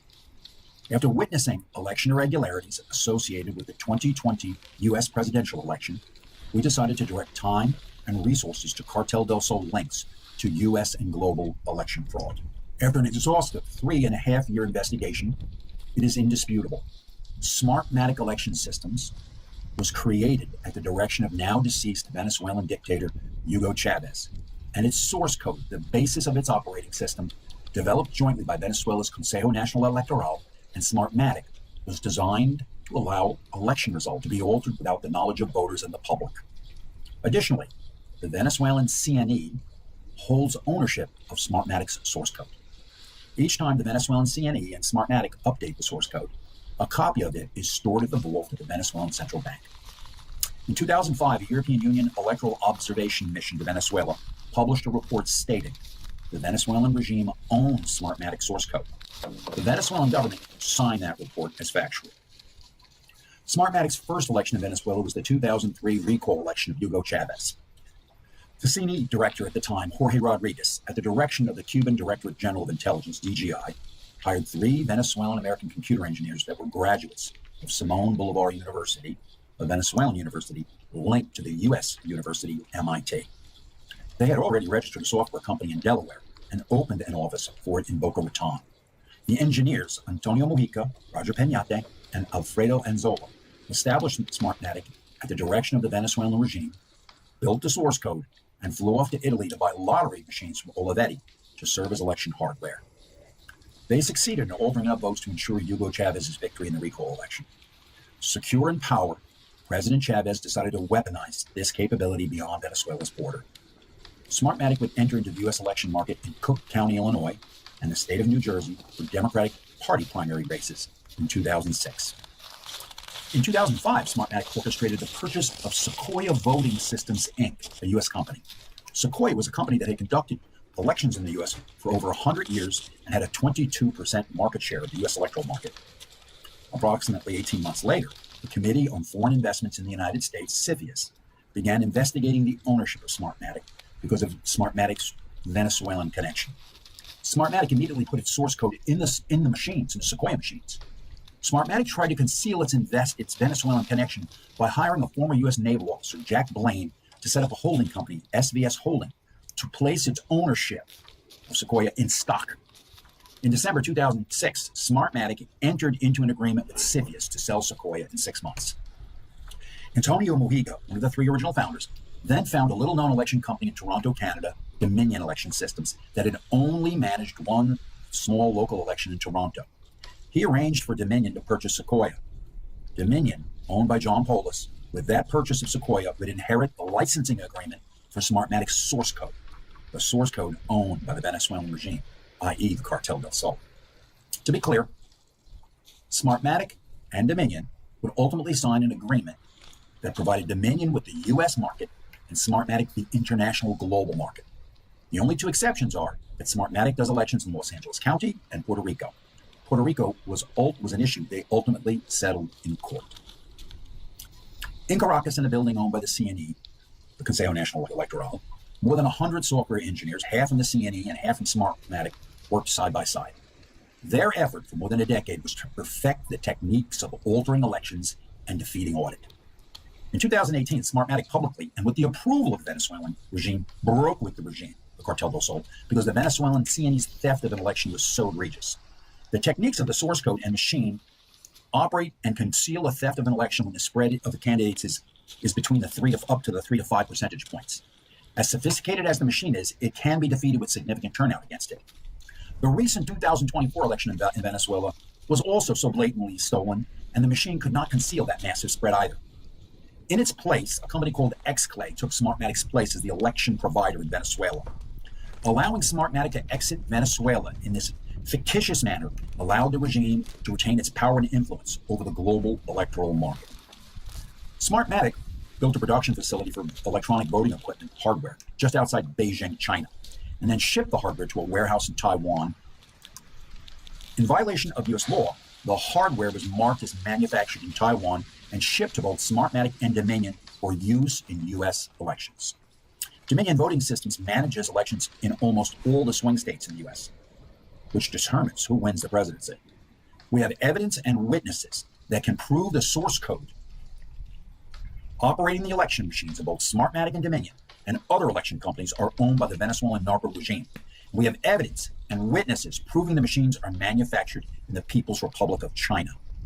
Every citizen needs to be asking, where's the DOJ, FBI, CISA, and where's the CIA? Is anyone in the national security apparatus defending our democracy or enforcing the law? And if that isn't enough to convince you there's a major problem, Dominion, in an additional step to conceal its manipulation of U.S. elections, moved its research and development and servers, which store swing state voting information, to its office in Belgrade, Serbia. In the Belgrade office, Venezuelan, Chinese, and Serbian software engineers maintain system administrator status over swing state elections and alter elections as directed by the Cartel del Sol, the Cuban DGI, and the Chinese CCP. The facility and its personnel are protected by Serbia's counterintelligence service. Swing state voter information is saved on Huawei servers in Dominion's Belgrade office. These servers are linked to Huawei servers in Hong Kong, China. For years, the U.S. national security apparatus has identified Huawei and its technology as a threat to U.S. national security.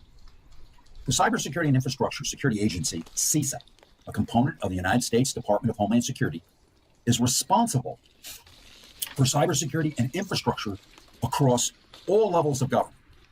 CISA has 3,100 employees and a $2.9 billion budget.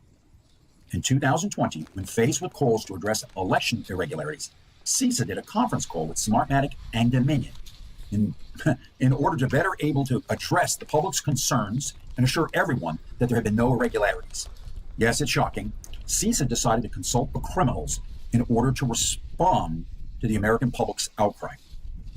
In August 2024, 3 current and former executives of Smartmatic were indicted in Florida in connection with bribery during the 2016 election in the Philippines. Among those arrested executives is Roger Piñate, one of the 3 founders and current president of Smartmatic. Roger Piñate paid $8.5 million in bail. What the public will soon learn is that the bribery paid in the case was not to obtain a contract. The bribery was paid to alter election results. We have the CNE source code, the source code employed by Smartmatic, Dominion, and others. We will surrender it to appropriate authorities. Source code, like DNA, can easily be matched with other systems to prove that they are from the same family. In this particular case, it is a family of altering elections. 2 years ago, we briefed a senior FBI agent in Washington, D.C. That agent, after seeing our 3-hour presentation with corporate ownership documents, engineering specifications, and witness statements, told us to flee Washington, D.C., that the FBI would actively work to destroy our efforts and seek ways to prosecute us in order to stop our investigative efforts. That was a stunning moment, hearing those words from a 20-year veteran of the FBI. 7 months ago, with our attorney, we briefed a U.S. attorney and 2 assistant U.S. attorneys, federal prosecutors from the Department of Justice. The U.S. attorney told us he would forward the information to the Office of Public Integrity at the Department of Justice. That U.S. attorney followed up with us months later to see if the Office of Public Integrity had contacted us. They never did. Smartmatic, Dominion, and their media allies will immediately point to the fact that Fox News settled with Dominion, paying U.S. $787.5 million, and that Newsmax just settled with Smartmatic this past week in a defamation case as evidence of Smartmatic and Dominion innocence. In Fox News against Dominion, we briefed Fox News trial attorneys. Our lawyers were present when we did that. Fox News corporate officers refused to be briefed directly for that case. They wanted plausible deniability. Fox News corporate knew we had significant evidence and, more importantly, witnesses. When all the facts are known, Fox News executives and board will have to explain why they went down on their knees for enemies of the U.S. The Venezuelan mafia, with the assistance, direction, and funds from China and Iran, has been rigging elections at various levels, from mayors and prosecutors to governors and congressmen and senators and presidents, and judges, in 72 nations across Asia, Africa, Europe, and the Americas. This is so Chinese. The ultimate victory is to win a victory without firing a shot. They've changed China and the Venezuelan communist dictators have changed the arc of history across 72 nations over 20 years through this technology. And we just see the world changing out from under our feet and don't understand why. That's why. Interesting. Let's see if we can get some more information that would support that. Well, this might be notable. 13 hours ago, FBI raided Georgia election office over 2020. So the FBI raided the Georgia election office on Wednesday as it examined allegations of you-know-what. I'm not even going to say those phrases out loud. Okay? Not even going to say the phrases out loud. And Fulton County is not responding. FBI is not responding. But this is an assault on your vote, says the Fulton County Commissioner. That's funny. I'm going to say the exact same thing about this, actually. Just maybe not in the exact way that he means. Okay, so I'm going to show you a couple other things. And then we are going to show you the absolute, like the thing that's going to put all of this together and make all of it make sense. And then I'm going to leave you until I come back with the Charlie video that you are definitely going to want to watch. So check this out. So co-founder of Smartmatic voting machine company charged with paying bribes for Philippine contracts. Okay, so federal indictment has charged 3 current and former executives of Smartmatic in a scheme to pay more than $1 million in bribes to put its voting machines in the Philippines. A setback for a company that has been feuding with allies of you-know-who, the big guy, over unsubstantiated claims that it manipulated the 2020 U.S. presidential election. Unsubstantiated. I guess we need to, they're unsubstantiated. They're unsubstantiated. Like, let's just see how you feel about it, though, by the end of this video. Anyway, so now moving over to this. Okay. So here you go. When Maduro is threatening to create chaos across Latin America, what Maduro means is that he installed so many Latin presidents through rigged elections that he needs only reveal who in the hemisphere will be in flames. He's threatening them to keep quiet. So I think the implication here is that the Venezuelan government is in some way involved in rigging elections. Didn't we just grab Maduro or something? I don't know. Let's just see this real quick and then we'll start to put it all together. Yo no me meto en la política estadounidense. No sé quién va a ganar. Si gana Trump o Kamala.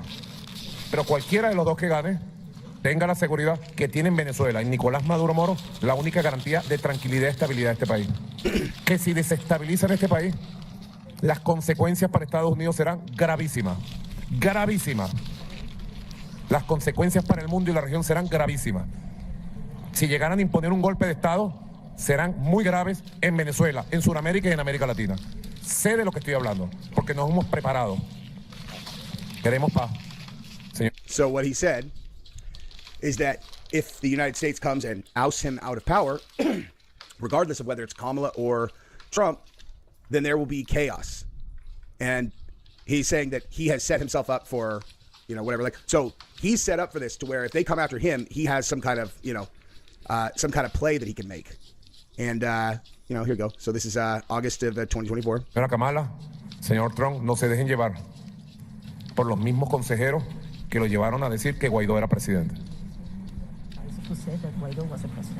La última vez que se reunió Jorge Rodríguez, una semana antes de las elecciones de noviembre 2020, en México, 2 horas, con 2 enviados especiales de Trump. Creo que fue el Washington Post o el New York Times quien sacó la infidencia. La sacó por ellos, no por nosotros. Nosotros sabemos guardar secretos. Tú no sabes con el gentío que nos reunimos en el mundo. Hoy Jorge Rodríguez habló con medio mundo, de todos los mundos. Y nosotros guardamos silencio. Ellos sacan infidencia. He stays silent while other people are revealing things, right? So I always thought it was crazy, you know, super crazy that we were like, well, actually, I didn't think anything of it, that we went in and got Maduro. I thought it was over oil, you know, I thought it was over oil. But it sounds like maybe it's over something else. Maybe Maduro has information that would align with the number one priority of people who actually care about the United States, and I know it's the number one priority of the current sitting president. Now, whether that's about America or about his obsession with winning, I don't know. But I know that his number one priority is to prove what happened in the second of his 3 elections. You guys, you understand why. If I say certain things, they put this video into a category and won't get shown to anybody. Okay? So he's saying, I stayed quiet, I don't have anything to do with this. Believe me, we're going to put all of this together shortly. Se reunió con 2 personajes, 2 horas. Y estuvieron 1 hora y media mandándome un mensaje de parte del presidente Trump para entonces. Que Guaidó era un imbécil, que los habían engañado, que lo habían hecho fracasar, que a él no le gusta ser un fracasado, ni le gusta estar con fracasados. Ese era el mensaje esencial. Hay otra parte que no la puedo decir. Okay. So, sounds like he knows something. Sounds like he definitely knows something. And guess what? If that something is that the Venezuelan government was in league with Iran and China, and they were rigging elections all over the world, including ours, seems like the kind of thing that we might want to go down there and get him for. Turn him into a witness. Turn him into someone who testifies about exactly what's been going on the global stage. If this is what's happening, if that's what the administration is doing, if that's really what they're doing, I don't want to hear another negative word about this administration ever again. Because if this is true, what we were looking at, and they're the ones who went in and broke apart this infrastructure and showed it to the world, this will be the most impactful, most heroic thing that any president or any administration has done in our lifetimes since World War II. Bottom line. How does it all connect to Charlie? Stay tuned. Stay tuned. And again, if I'm right, I couldn't possibly overstate the respect and admiration that I have for someone willing to make a sacrifice like that in service of this goal. So if I'm right, I am very impressed and humbled.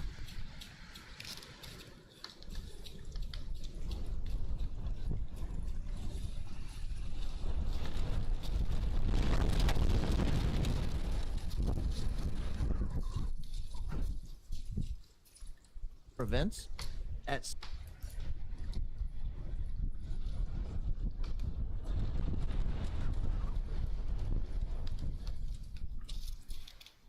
Yes, I've decided to class it up again with some stemware. That's right, ladies and gentlemen. This is a classy outfit, not just a high IQ outfit. It's also a classy outfit. We have stemware at the Coleman compound. Yes. This is not a low-budget operation. Guys, welcome in. Gosh, tonight's going to be hard-hitting. Like, I told you last night, the Zoom call that Candace showed, the one with Erica without her extensions in, I saw that, and I was going to react to it last night. I said, no, I need to sleep on it. Like, I don't need to come out at a 10. I don't even need to come out at an 8 or a 9 out of 10. I need to be more, something in the realm of like a 5. I need to react to that in a 5, maybe a 6. And I was just guns blazing. So I thought, no, I'm not even going to mention it. I'm not going to talk about the extensions. I'm not going to talk about the fake affect. I'm not going to talk about any of it. I'm just going to wait. I'm going to let the night pass. I slept in this morning. I slept about an hour or 2, maybe even longer than I normally do. And I woke up at an 11. Like, I woke up so heated. I went back and watched it again this morning, and I thought, maybe I can dial it back a little bit by the end of the day. I don't know, guys. I'm going to try. I'm going to do my best to handle it like a professional and to dial it back just a little bit. But we'll see. I cannot guarantee anything. I cannot promise anything. And I got some other stuff we got to cover. Don't forget, if you're part of the members page, tomorrow we will have Jason Goodman on. It'll probably be 2 Central Time. It could be as late as 3 Central Time. That's me, not Jason. I have an appointment with one of my kids in the morning, and that starts at around 11, I think, 11:30. And I'll just play it by ear whenever that's over. So whenever that's done, I will make it back to the this isn't a studio. What? It's not an office either. It's kind of been taken over. It used to be a functional office. What is this place? I'm not sure what you would call this place. I wish you could see it. I wish I could move the camera around and show you a tour. It is There's stuff everywhere. but hey, it's okay. It's okay. But whenever I make it back here, I'll be able to fire the cameras up. We'll get Jason in, and we'll get going. We're going to find out. We're going to ask him, where is John Cullen? We've had a ton of people in the comments ask that question. We will ask him that, maybe get into the Vegas stuff a little bit, talk about some other stuff as well. So that's what's coming up tomorrow. We'll not be in Saturday, per usual, and then be back Sunday night for the usual Sunday evening broadcast, the original Real Baron podcast broadcast. That used to be every Sunday night at 7 o'clock. Could be as early as 6 this Sunday. We'll see what time that goes. I don't know what color is this. Is this tennis ball green? I don't know what color you would call this. It's something. But, hey, one more thing. Mrs. Coleman spent a long time today on Etsy looking at the unlicensed, illegal Baron Coleman merch. There's some creative people out there. We will have official merch at some point. Give me another, let's say, month or so, and that'll be orderable. How about that? We'll make it work. All right, I have a comparison to do tonight. I've been trying to think of the best way I know how to compare how Erica Kirk is acting to how we as a society expect someone like Erica Kirk to act. And the best I could come up with is what I'm going to cover in my opening statement. And hopefully, as I detail one of the classier people who ever lived, maybe that will dial my blood pressure down. Although I did a pre-read of this open about an hour ago, and it did not dial it back at all. If anything, it got me even more fired up. So hopefully the second read-through will dial it back a little bit. So let me get into the opening statement. Then we got a lot of news to cover. Man, do we have a lot of news to cover. Some fun stuff, too. So we'll get to the fun news. We will get through everything we intend to cover today. I promise. I don't care if I have to go long today. We're going to cover it. Good evening, Grumblers. I heard you guys last night got a little irritable with your humble host because I wasn't fast enough on the Grumble messages. I'm doing my best. The one-man operation. I can only move so fast. Ladies and gentlemen of the jury, art thou ready? I am. Here is your opening statement. Jacqueline Lee Bouvier was born on July 28, 1929 in Southampton, New York. She was born into a world of privilege. Her father, John Verneau Blackjack Bouvier, was a charismatic Wall Street stockbroker. He was of French and Scottish stock. Jackie's mother, the former Janet Norton Lee, came from an Irish socialite background. Jackie was baptized and raised Roman Catholic alongside her younger sister, Caroline Lee, who was born in 1933. Jackie's family split time between their Manhattan apartment and their Long Island estate, where Jackie developed a lifelong passion for equestrianism, ballet, and literature. Jackie was an exceptional student. She became fluent in French, Spanish, and Italian. She was particularly drawn to the refined beauty of French culture. She adored her father, but his alcoholism, his affairs, and financial losses from the 1929 Wall Street crash strained the marriage. Her parents separated in 1936 and had a public and scandalous divorce in 1940. This upheaval left young Jackie withdrawn. She retreated into books and her imagination. In 1942, her mother remarried. She married a wealthy stockbroker. This marriage brought a measure of stability, but also a blended family dynamic. Jackie gained 3 step-siblings and later a half-sister and a half-brother. The blended family split their time living lives of luxury. They lived at Marywood in Virginia and Hammersmith Farm in Newport, Rhode Island. Jackie's stepfather was not Catholic, and Jackie felt like an outsider in the Protestant elite due to her Catholic faith and her divorced parents. After she graduated high school, Jackie attended Vassar College in Poughkeepsie, New York. She found the suburban setting isolating. She much preferred New York City's vibrancy. She studied abroad in France during her junior year, and this experience deepened her cultural sophistication and her appreciation for French culture in general.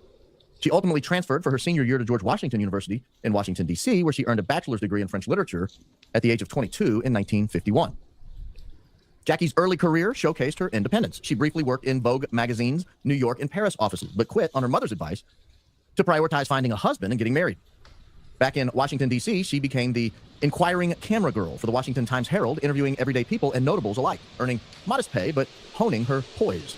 A short engagement to stockbroker John Husted ended in 1952. She said she found him to be immature. Fate soon intervened. In May of 1952, she attended a dinner party hosted by journalist Charles Bartlett. Also in attendance was Congressman John F. Kennedy from Massachusetts. Jackie was drawn to his intellect, to his war heroism, to his familiar Catholicism, and perhaps most importantly, to his ambition. Congressman Kennedy was running for Senate in Massachusetts during their courtship. He proposed after his election victory. Their engagement was announced in June, and they were married on September 12, 1953 at St. Mary's Church in Newport, Rhode Island. She was just 24 years old. John F. Kennedy was 36. Their ceremony was opulent. It was officiated by the Archbishop himself and attended by 700 guests. Her dress was designed by African-American fashion legend Ann Lowe, but the designer went uncredited because of racial biases of the time. The couple honeymooned in Acapulco, and they settled in Virginia's Hickory Hill. The early years of their marriage brought several challenges.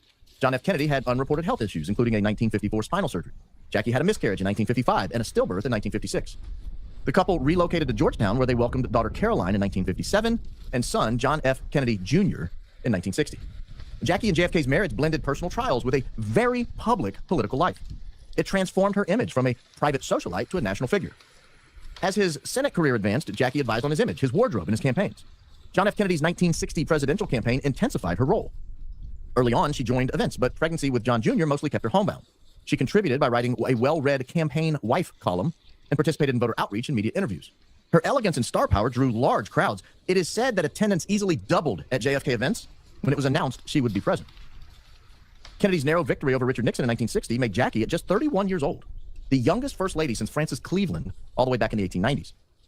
She was only 21. I had to look that one up. During Kennedy's presidency, Jackie prioritized family, renting a 400-acre retreat outside of Washington, D.C. for weekends and long summer vacations. Unlike the Eisenhowers, the Kennedys brought youth and glamour and media savvy. Jackie hired a press secretary to control access, limiting child photos to protect privacy. She became an archetype of the modern wife, and in particular, the modern first lady. She was both devoted and yet influential. Her signature project was restoring the White House. She started nearly immediately after Kennedy took office. She formed a fine arts committee and consulted experts like Henry DuPont. She redesigned the Rose Garden and the East Garden and preserved Lafayette Square. She founded the White House Historical Association and hired its first curator. The February 14, 1962 CBS tour of the renovated White House was viewed by 56 million people. More than 1 in 4 Americans watched it. It earned CBS an Emmy and showcased Jackie's vision. As cultural ambassador, Jackie traveled extensively, leveraging her mastery of the many languages she spoke fluently. JFK remarked after a 1961 visit to France that he was the man who accompanied Jacqueline Kennedy to Paris. In Vienna, she charmed Soviet Premier Nikita Khrushchev. In 1962, she toured India and Pakistan with her sister Lee. Other trips spanned Canada, Latin America, Europe, the Middle East. Amidst the glitz and glamour, there were also sorrows. The President and Mrs. Kennedy welcomed Patrick Bouvier Kennedy's premature arrival in August of 1963. He would live just 39 hours before dying of complications due to his premature birth. Everything changed in a single instant in Dallas, Texas, November 22, 1963. John F. Kennedy was assassinated at 46 years old. Jackie's entire world was destroyed. Jackie was seen in a pink Chanel suit climbing the trunk in shock. Agent Clint Hill kept her from falling out of the moving presidential limousine. At the hospital, she refused to change clothes. She declared, quote, "Let them see what they've done," end quote. She accompanied the body on Air Force One, standing blood-stained beside Lyndon Johnson while he took the oath of office and succeeded her husband as President of the United States. She was thrust into profound grief amid national mourning. Jackie orchestrated the funeral. She chose a closed casket and proposed the eternal flame at Arlington National Cemetery. On November 25, she led the procession on foot in a black veil with world leaders following. At St. Matthew's Cathedral, she whispered to 2-year-old son John Jr., prompting his iconic salute to his dead father. The burial, where she lit the flame, drew millions in sorrow.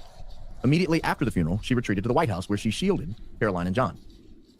Jackie vacated the White House the following month, staying with friends in Georgetown initially. In 1964, she thanked the nation for her support, and marking a brief public return, she immediately retreated back to privacy. She bought a house in Georgetown for her family, but sold it quickly due to the crowds. She moved the kids to a Manhattan penthouse overlooking Central Park, where the crowds could not easily assemble. Jackie's intense grief manifested in depression, insomnia, isolation. She relied closely on her brother-in-law, Robert F. Kennedy, as a surrogate father to her children. She became his single biggest supporter outside of his immediate family. She encouraged his 1964 Senate run and his 1968 presidential bid. His assassination on June 5th, 1968, while campaigning for president in Los Angeles, nearly destroyed Jackie for good. She rushed to be by his bedside. She told her closest confidants she feared a curse on her family. This compounded her paranoia about her children's safety, prompting thoughts of fleeing America to protect them. Privacy battles intensified. The paparazzi hounded her. She attended a few select memorials, such as Queen Elizabeth II's 1965 dedication of a JFK memorial at Runnymede and the christening of the USS John F. Kennedy in 1967.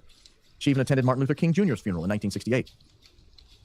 Her pivotal post-death move was marrying Greek shipping magnate Aristotle Onassis in 1968. She was seeking security after years of vulnerability. The marriage was controversial for several reasons, not the least of which was Onassis' divorce and the couple's age gap. She used his tremendous resources to focus on privacy to raise her children. I'm not the first, and won't be the last, to think of Jackie Kennedy and her life in the immediate aftermath of her husband's tragic and public assassination when evaluating the last few months of Erica Kirk's life. The difference is stark. The distinction is obvious. Jackie immediately retreated with her 2 small children, who by happenstance are nearly identical in age to Erica Kirk and her 2 small children. Jackie, of course, was far more well-known before she lost her husband than Erica Kirk ever dreamed of being. Jackie was a verifiable public figure. She was known and loved around the world. If anyone on earth could have leveraged her husband's death to catapult herself to the upper limits of fame, power, wealth, and prestige, it was Jackie Kennedy. But she chose not to do any of that. She chose instead to retreat. She first retreated back to the White House, then to a friend's house, then to her own house. And when that was no longer private enough, she then retreated to a private penthouse in New York where the public had no access. She came out to public events when it was appropriate, when heads of state were dedicating public works to her husband, for example. Erica Kirk's last few months have been so shockingly different, so shockingly public, that it truly jars the mind to realize these 2 women experienced somewhat similar events at somewhat similar ages and in somewhat similar family circumstances. They both had a husband publicly executed. They both were in their 30s. They both had 2 children, ages 4 or younger. Here's a glimpse of Erica Kirk's schedule in the last few months. Keep in mind, her husband died on September 10th. September 12th, just 2 days later, she delivered her first public address since her husband's public assassination. She spoke from Turning Point USA's headquarters in a live-streamed speech vowing to continue her husband's mission.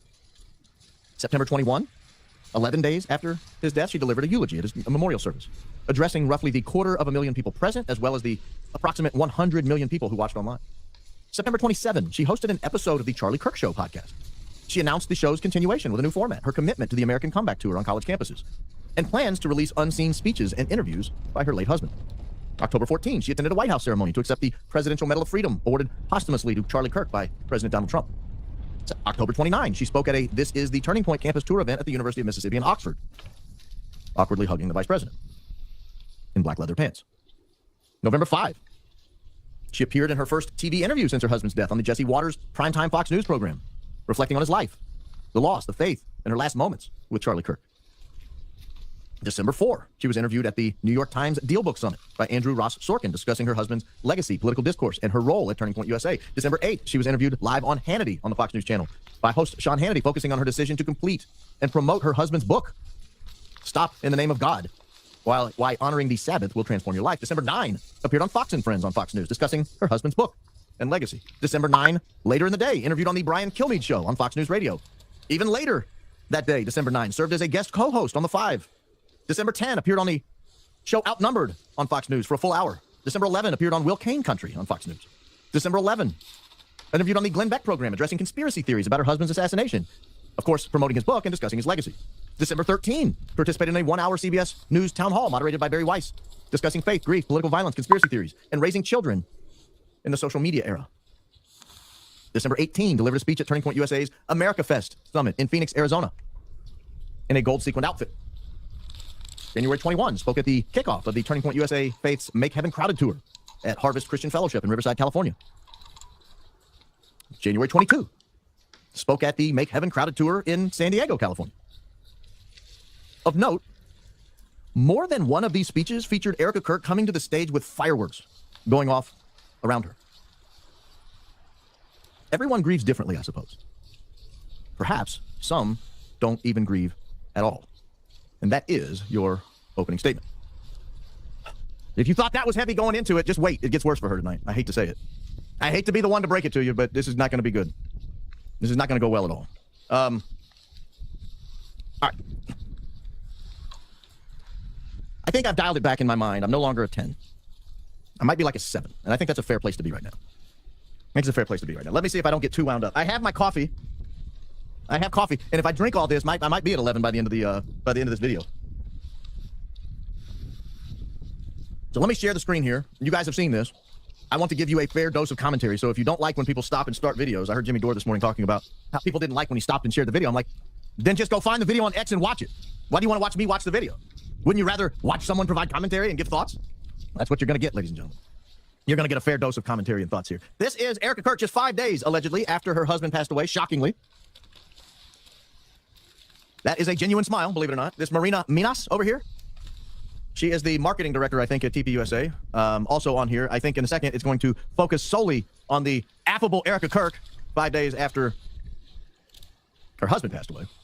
I want to point something out on the bottom because I've seen some confusion on why she's commenting on the thumbs up. There's a question down here, and can you guys hear us? Give us a thumbs up. Can't see anything other than Marina. So apparently she was asking for that before the video starts, and then you will see her cackling when the video starts. But I want to go ahead and get started with it, and I'm going to stop it more than once. There you go. Oh, look at all the thumbs up. Look how cute that is. I'm sorry, it's just a little bit more informal than probably Charlie would be reacting. How sweet. I didn't know they could do that. I hate Sim. I never like Sim. Sorry, you guys. Where's her hair? I had no idea she didn't have real hair. And I'm not knocking people for having fake hair. You know, whatever. You want fake hair, have fake hair.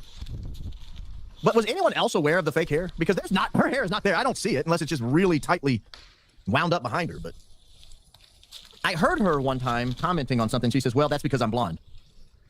I don't believe you. I don't believe you're blonde. I mean, I believe you've created a situation where you're blonde, but I don't believe you're blonde. I don't believe your eyebrows and the ombre effect right there are consistent with that. So if you're complaining about something, airheady because you're blonde, no, that's just your personality. That's just your IQ. That's who you are. You can't blame that on your hair. I'm sorry. One more thing I'll point out is I believe that's Terrell Farnsworth on the left-hand side of your screen. Looking in, it kind of looks like him. I've heard people definitively say it's him. I don't know that that's definitively him, but it does kind of look like him. But let's roll through here. She is about to transition from giddy over the thumbs up feature on a Zoom call. I'll be honest, I've been on thousands of Zoom calls. I've never seen someone get giddy over the thumbs up feature, but I am, admittedly, not someone who's been on every Zoom call that's ever been conducted. But she seemed to like that. So let me continue here.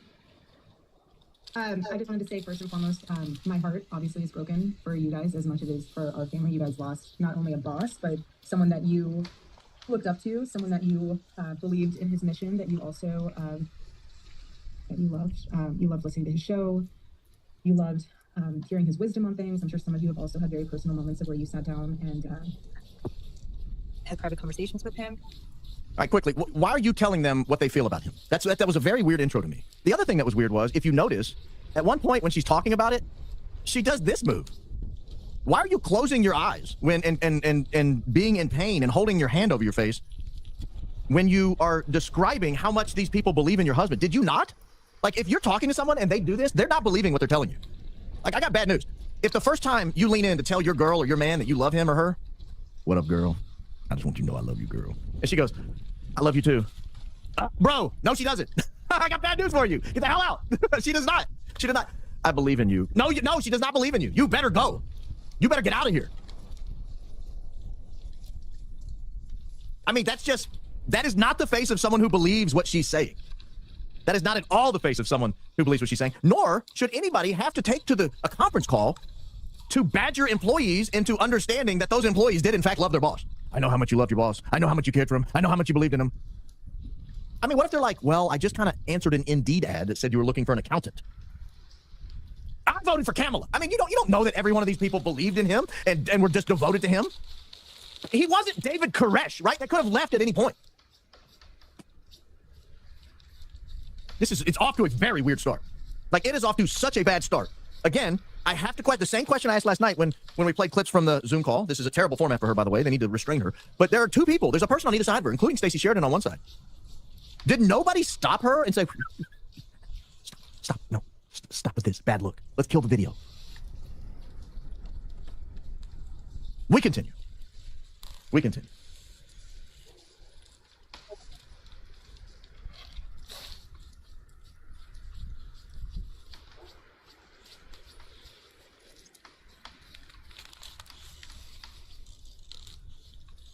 Lady, don't tell me what to journal. Don't tell me what to talk to my kids about. I don't care what you want me to do in this moment. I work for you. I'm here because you cut me a paycheck. I agreed to come work for you for $63,750 a year. I agreed for that amount I would do data entry for you, and I would stuff some envelopes, and I would do some accounting. Maybe I'm a CPA. Don't tell me what I need to journal. Don't tell me what conversations I need to have with your kids. Now, let me go a little esoteric here. And this is where I really wanted to dial it back, and I'm gonna dip my toe into this water. Because we've talked about this a lot on this program. Demons can't read your mind. But they can hear what you say. They can read what you write.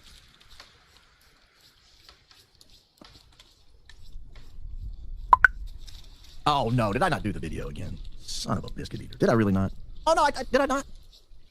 Oh, gosh. All right. Well, good. The lucky thing for you is it was only 19 seconds. The bad thing is you have to sit here and watch it again, having heard my rant already. All right. I'm not making myself small anymore. Lord have mercy. You know, I had to explain that to Candace when you guys were in our comments talking about that. I had to say, I had to go like an embarrassed little fifth grader who had peed his pants and explain to the teacher why he had to go change pants. I'm sorry, your commenters are making fun of me, Candace. They think I'm incompetent. They know sometimes I play videos and just watch them by myself and just listen to them myself, and they can't see them. And she said, well, I thought you ran a high IQ outfit. And I was like, well, Candace. All right. Now, listen to Erica tell you what you have to do. I want you to journal. I want you to talk to your kids. I want you all to hold on to those. And I want you all to remember those so deeply. I want you to journal about them. I want you to be able to tell your kids about them. I want you to put those in your heart as why you're still here with the Turning Point USA family, because that's what we want. I don't care what you want. Again, this is a job, lady. Like, the only thing I want you to do is pay me my paycheck. A worker's worthy of his wages. That's the biblical relationship we have here. I'm going to show up to work. If somebody orders hats and my job is to ship hats, I'll be shipping hats. If my job is to check emails and curate things for my boss, I will do that. I want you to pay me what you agreed to pay me. I signed up to work here because you'd pay me $51,500 a year to do X, Y, and Z. This is my job description. Don't tell me what I need to journal. Don't tell me what I need to talk to my kids about. That's wholly inappropriate. And it's psychotic. Let's frankly just admit that. It's just nuts. And I go back to the fact that I do believe this about demons. They cannot read your mind. They don't know what you're thinking unless you act on it. And I do believe this woman is just infested at this point. I mean, I think all evidence points to that. In my opinion, it's just an opinion, but I believe it. I do believe it. And I believe the people around her are the same way. And that's why I believe they're so insistent. Go journal, go write it all down. She was probably the one telling Charlie to write everything down. Make sure you talk to people, talk it out, go to therapy, talk to a therapist, talk to a counselor, talk to a pastor, talk to your kids, talk to your family, talk it out. That way they know what people are thinking. I really believe this about this right now. I genuinely, honestly, 100% believe this is the reason for this message they're giving right here. You don't believe me? Go talk to an exorcist. They will tell you the same thing. But I don't want to get too esoteric and deep and spiritual. I want to stick to the temporal realm here from here on out. But I had to mention that because I thought I watched this video 20 times. I bet you I've watched this 8-minute video 20 times. I counted the number of times she said love one time. I watched another time, counted the number of times she said family. I'll tell you the answer to that at the end. Every time I watched it for something different. But one time I watched it, I thought, is there any evidence I can see that this woman is demonically possessed or influenced? I think the answer is yes, and I think it was right there. I want you to talk. I want you to talk to your kids. I want you to write it down in a journal. All right, here we go. The question you should be asking on this next clip. This is I want you to ask yourself this question for the next 20 seconds. I want you to ask yourself this question for the next 20 seconds. Why? Why? Why is this so important to her? Why is this important to anyone? I want you to ask that question. Mrs. Coleman asked me this last night. When she comes in here after the show and while I'm doing the post-production and trimming it up and getting it pushed out to the different platforms, she comes in here and she stands right there. I got a little space heater she stands in front of because it's cold in this room. You got to keep it cold with all the equipment in here. So I keep it icy cold in here. And while we were talking, she said, I just want to know why. But I just keep that in mind while she talks for the next 20 seconds. And like I said to our small group, after whatever day that was, and I did the thing on TV, how many days are still on Good Friday, I told the team, I said, Turning Point USA will continue like my husband always wanted, and it'll be bigger than ever. And we're going to honor him by doing that. We're going to stay humble. We're going to work hard because that's what he would want. And we're going to just make it grow. Why? Why does it matter? Why does it matter? She acts like this is a church. Like we're out here saving souls and baptizing people every day. Like you're in a war zone. Guys, you do political work. Like you convince people to vote for Republicans. Now, I mean, it's fine. You know, not a bad mission, I guess. If you want Republicans to win, fine. But you know what? If you don't do it, there'll be other people that do. Like Heritage Foundation exists. They try to get people to vote for Republicans. There are people on the Democrat side. They do the same thing. Again, fine, whatever. If that's your mission, go for it. But they're acting like this is some sort of life or death, some sort of salvation issue. And that if TPUSA falls, the United States will fall, or Christianity will fall, or the Christian kingdom will fall, or Jesus will be ineffective here in the United States. Like it's spoken as if that is what's happening. Girl, you're worth 8 figures. Do you know how many people make $25,000 a year, and it would take them 40 years to make $1 million in income? 40 years. You have that stacked away just over and over and over. It can't be a money thing. It's got to be something more than that. But I am so confused. Ever since she asked me that question last night, I've been wandering around a day saying, why? Why is this so important? Now, I'll say one more thing about this last clip. She keeps saying, oh, we're going to build this so huge. This is what my husband would have wanted. We're going to do this. Is it what he would have wanted? Because I'm under the impression, based on what Candace said, that people said from the BB call in the Hamptons, that may not be at all what Charlie wanted. That may not be at all what Charlie would have wanted. Charlie actually may have wanted to keep it a different size because it was offered to take it to the next level. And he declined. Maybe it's you who wanted to take it to the next level. And maybe you were disappointed that he declined. Maybe the woman sitting to your right wanted to take it to the next level. Maybe the woman sitting to your right was disappointed he declined. Maybe the man sitting to your left wanted to take it to the next level. Maybe the man sitting to your left was disappointed he declined. Because that's more what it seems like to me. This gets back to that Turning Point 2.0 we talked about last night. I'm starting to think none of this was Charlie's idea. And that's why he's not here. For this next clip, I want you to think about how much hell Candace Owens took when she said Charlie Kirk appeared to her in a dream and said that he had been betrayed. You remember this, right? Candace Owens goes on her show. She shares what is a vulnerable moment. Anybody's dreams are very vulnerable. They happen when you're asleep and against your will. Most of the time, you wake up and you immediately start forgetting them. Within seconds, they're just gone. But sometimes a particular dream will stick with you for a particular reason. She has a dream that Charlie has visited her and says that he's been betrayed. And she's relentlessly mocked. She's mocked by people on the right. She's mocked by people on the left. People assume this is evidence that she's out of touch with reality. I want you to keep that story in mind as we listen to Erica Kirk's next few sentences. and we're going to keep our eyes fixed on heaven. And, you know, like even Stacey said, he's gonna find ways to speak to us, and he's going to speak to you in different ways. Every person's going to be different, but you'll get little moments where you're like, okay, Charlie, I see you. It might be here on campus. It might be in quiet moments of the night, but he's here, and he's more alive than ever, and he is, he's going to guide us. And we just have to remain humble. Sounds kind of like what she described, right? Kind of sounds like what Candace described. That Charlie would speak to them. That Charlie would be present. That Charlie would give little messages. Now, why is that okay for Erica to say? Why are we not relentlessly mocking and dragging Erica all over the public? Why is Drudge Report not running a headline that says, Erica Kirk thinks Charlie's ghost will talk to employees? Is he allowed to, he's allowed to talk to everyone he knew except Candace Owens. He's allowed to visit employees at TPUSA that he might have passed in the hallway. That's 700 employees. If you think every one of these people felt like family to Charlie, you're deceiving yourself. That's not the way it works. You work in a place with 100 employees. You know you don't know them all. You work in a place with 50. You don't even know them all. You know, I mean, you know who they are. You know their names. You know what they do. You might talk to them occasionally. But Candace and Charlie had thousands of text messages together. They obviously spoke a lot over the years, over many, many years. Charlie is allowed to appear to these people, not allowed to appear to to Candace. All right, now we get into the creepy, culty mafia side of things. So let's let it roll. Erica's going to take on a role here, a provider role, a nurturing role, a godlike role that she's going to assign herself here to mother her family. This is a very weird series of statements she makes. But again, what I told the team was, I will fight like hell to make sure that all of you have a job here. I didn't mean to pause it, but again, if someone closes their eyes when they say something definitive like that, they're lying to you. They don't believe it. I will fight like hell to make sure you have a job here. No, you won't. No, you won't. I would have immediately started dusting off the old resume at that moment. Oh, shoot, man, she's going to can us all. We're toast. She can't even keep her eyes open when she says it. I don't want anyone to think their job's in jeopardy, because your family, if you choose to leave, that's different. I never will, and I promise you, I will make sure that I never allow a point to where you have to leave because we cannot financially afford you. And that is a promise. I want our family to stay together the best it can. I want our family to stay together. I mean, this is what people say when, like, let's say there's like a 20-year-old kid and they've got 3 or 4 younger siblings and both the parents die in a horrific car crash or something. The 20-year-old might gather the younger kids together and say, listen, I want our family to stay together the best it can. I'm gonna start going to work. We're gonna move in with Aunt Sue. I will do my best to provide so that Aunt Sue can buy us some groceries. She's not necessarily wealthy, but she has some beds we can sleep in. I want our family to stay together.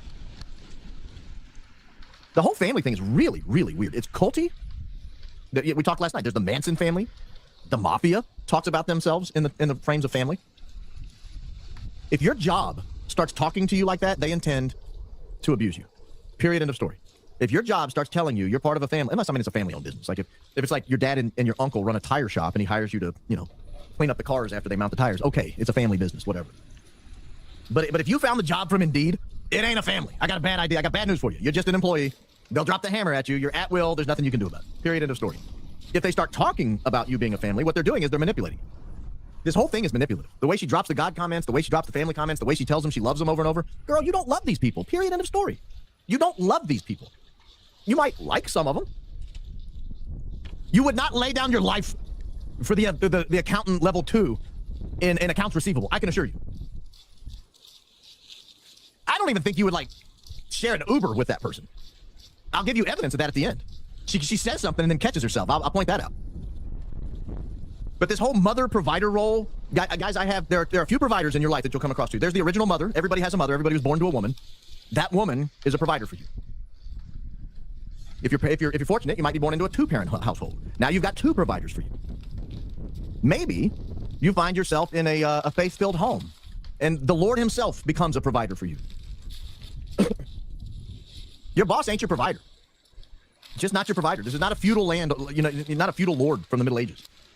This is a job. Like, somebody's job is taking out the trash. That's their job there. They clean up the restroom, they clean up the break room, they sweep the floors, they make sure it's all picked up. We're going to give you $43,750 a year for your services, as long as the parking lot looks good, there's no cigarette butts on the ground, there's no brown skid marks in the toilet bowls, there's no yellow drips around the rim. We'll get your money. You're going to get paid every 2 weeks. Okay. If you go to that guy and you say, I love you, that guy should look back and say, you're nuts. Like, you are out of your mind. No, I love you. I want you to go home and journal about your experience here. My experience cleaning the toilets? You know somebody blew up the toilet on the second floor? You know what I had to do? Pick the peanuts and corn pieces out of the rim? Was that you, lady? You love me? Go clean the toilet. I haven't finished it yet. I had to take a break halfway through, take my elbow-length rubber gloves off, and get on a Zoom call. All right, we continue. Obviously, circumstances, things can be, there's unforeseen things that might pop up here and there that we can't foresee in the future. But for right now, the way things are, I would like to remain as they are, status quo, and I think that's the best thing to do. And everything else we can worry about later. What unforeseen things are you talking about? You just said you're going to provide for me. You just said you're not going to fire me. You just said you love me and I'm your family. Family doesn't have unforeseen things where we have to go our separate ways. That's opposite of the definition of family. Now, for you, it may be family. Like, if things don't go your way, maybe someone loses a neck. I don't know. That's not how it works in my family. Maybe there's fragmented black plastic around your family when you guys disagree. Maybe they get shoved headfirst into the side of an SUV. That's not the way my family works. And so you can't, on the one hand, tell me that I'm your family and you're this mothering God role that's going to provide for me and take care of me, and then afterwards say, well, unless something changes. Huh? What do you mean? You're asking me to sacrifice my life. You're asking me to journal about it. You're telling me God is guiding this ship. I'm glad you hedged, lady. I was beginning to think I mattered. This next clip is a little longer. This is where we go full bore into the cult-like arena. This is where we feel like we're in Waco in 1993. I just want to let you know that you guys are all very loved. I'm very proud of you, and Charlie would be, I think Charlie's just, I'm trying not to say that he would be, he's obviously celebrating in heaven amongst many things, but he's so proud of all of you, and he's so proud of all of you for keeping this mission alive, and he knows that you can do it, and that's why you're hired. And he knows that you will be able to carry the torch, and he knows that you're going to do a great job, and you're going to be able to, even though days are going to be tough, honestly, the nights are the hardest, mornings are pretty raw too. But once you're just, what I've noticed these past several days is if I didn't have the family, the Turning Point USA family with me, all of you, I would be a disaster. I mean, I would be in fetal position 24/7. But the fact that we have a continued mission to look forward to, and we have our family, it's everything. And some of you, this is your chosen family. And just rely and lean on each other. That's huge. Leaning on each other is huge because all of you were together prior to this and will be together after this. And This is so manipulative. This is so cult-like. This is so creepy. This is so terrible that whoever is to her right and left should have immediately stopped her and said, Erica, you cannot do this to these people. It is wrong. It's evil, and it should be illegal, frankly. This family manipulation. If I didn't have you, if you didn't work here, I would be in a fetal position 24/7. You don't want to do that to me, do you? You better not quit when we've got all these hat orders to fill. You better not quit when we've got AmFest coming up with our 33 stars in the flag. You better not quit when we got 200,000 merch sales backing up. You better not quit when we've got hundreds of millions of donors coming in. That is the most manipulative, maniacal, diabolical thing I've ever seen a person do. This speaking on behalf of the dead people, you know, Charlie would want you to keep your job. Charlie would want you to be here. How do you know? How do you know? This is evil. This is evil. You're putting words in a dead man's mouth to manipulate some poor accountant in accounts payable to not leave her job when she's worried. Because you've got merch to sell. Because you've got donations to process. Because you have a giant event planned for 3 months from now, and you're going to walk out in a gold sequined Elvis suit to fireworks. And you can't have these people quitting, wondering, how is TPUSA going to continue? Oh, it gets worse. It gets worse. This is like, now this is terrible. Don't get me wrong. But it actually gets worse because the next clip, I think, telegraphs a little too much. And everything, and I told Justin, it's going to be something where everything before September 10th, any email you were working on, any project you were working on, it's not that it's irrelevant now. It's just things have changed, obviously. And the mission has gotten deeper, and the mission will grow deeper. Wait, what? I thought we were carrying out Charlie's vision. Everything's changed now? Everything I was working on doesn't matter? Are you telling me I just spent the last 7 years of my life at TPUSA pushing pencils around the office? Sacrificing? Are you rolling out TPUSA 2.0? Is this what we were talking about last night? Is this the next level? We're going deeper? This is the upgrade, ladies and gentlemen. This is a confession, in my opinion. This is a confession.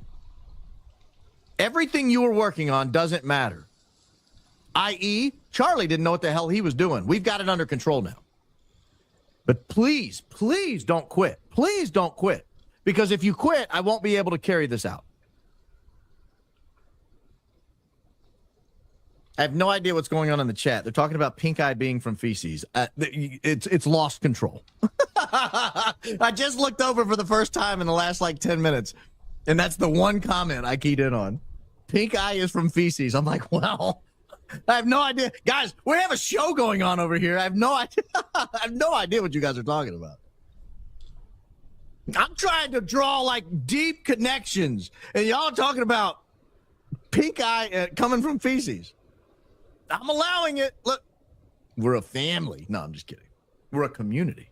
We're a community. All right. Here's where she begins to make it all about her. The one thing I wanted to do, and I never got around to doing it because I could not stomach the thought of watching it one more time. I was going to watch it one more time and tally up every time she said I. But I didn't. But here is where she starts talking about how this is all about her. But I just want all of you to know, we will be wise stewards. We will be wise stewards on our Gulfstream 5, flying all over the country at $10,000 an hour or more. Yes, we will be the wisest of stewards. We'll be vigilant. We will be humble. And I just want you to know that, again, I'm with you. I'm here. I'm not going anywhere. And we're going to make sure that we honor my husband so well that this whole world knows what his vision was and will be. And I wasn't going to stop it here. His vision was and will be. Which is it? We have two visions here. Was and will be. It's just, I feel so blessed and honored. Nobody cares if you feel blessed and honored. That's not what we're here for, lady. We're not here to make you feel good. We're here to work. This is a job. No one cares about your blessed and honored feelings. Obviously, this came from Candace's show, so as they clipped it, you get a picture of the queen bee herself mid statement here. But I think the next 10 or 12 seconds is going to key in on what happened to Charlie Kirk and why he's no longer with us. And we will do our best to continue to make Turning Point USA the behemoth that he wanted it to be, this massive thing. And it is, and that's why we have to stay humble. But wait, he wanted it to be a behemoth, massive thing? Didn't he turn down an offer to take it to the next level? It seems like it only became a behemoth and massive thing the day you showed up as the girlfriend and the day you showed up as the wife. That's when it kind of took two giant steps. And it seems to be taking yet a third gear when Charlie finally stopped breathing. Charlie seemed to be reaching people with his preferred mission of economic liberty. Then you showed up. And all of a sudden, it became a money grab. I mean, he was sleeping on couches. He was donating his salary back to TPUSA to reach more people with his preferred vision of economic liberty. Then you showed up, and all of a sudden, donations tripled. And then you guys got married, and donations doubled again. And now we're flying around on Gulfstream 5s at $10,000, $12,000 an hour. It seems to me Charlie rejected making it huge, rejected taking it to the next level. I would ask if the $250 million or so extra dollars in donations that have come in, if that wasn't the next level, if that wasn't the next level commitment being given. Because Charlie in August rejected that offer to take it to the next level. In September, Charlie loses his ability to speak and breathe. And then all of a sudden, the money comes flooding in. it seems to me like it was taken. And now you're here 5 days after his death talking about how, oh, we're going to make it huge. It's going to be so big. We're going to the next level. She almost used the word next level. This next part is where she starts, I think, anticipating that people will reject her. Period. I just want you guys to stay in prayer. And if you guys do need anything, please reach out to whoever you know to reach out to. And pray with one another. Be there with one another. Be soft with them and one another. Everyone grieves differently. So if someone's acting weird, don't read into that. No, if someone's acting weird, I'm going to read into it. Like that's human nature. If someone acts weird, we read into it as humans. That's what we do. If let's just say let's just grab let's reach into the old bag of tricks and just pull out a random one. Okay, here, let's open it up. Random experience. You're the wife of someone who just tragically died at age 31 and left behind an orphaned 3-year-old, 1-year-old, and a widow. No. How do you act? Human nature tells us how that person should act, and if they don't act in accordance with that, all of a sudden it draws suspicion. Go watch any murder mystery. Go watch any missing person show. How do they identify the subject? He was acting freaking weird. I mean, just Netflix is full of stories like this. How did they figure out the neighbor did it? He was acting like a weirdo. How did they find out the wife did it? She was acting like a weirdo. She wasn't acting as someone as how we thought someone should act. Therefore, we had deep suspicions in that person. No, there's not everybody grieves differently. Everybody does grieve differently, but some people don't grieve at all. Some people grieve differently, and some people walk out to fireworks.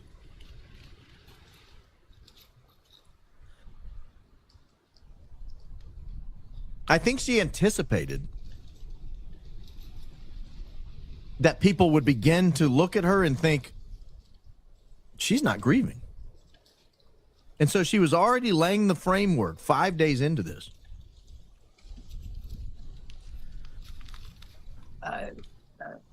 Weddings and funerals bring out the weirdest side in people. Anyone who's been married knows that. So don't read into that. No, I disagree. Anyone who's married does not know that. Funerals might bring out weird sides in people. Weddings should not bring out weird sides in people. Weddings are joyous occasions.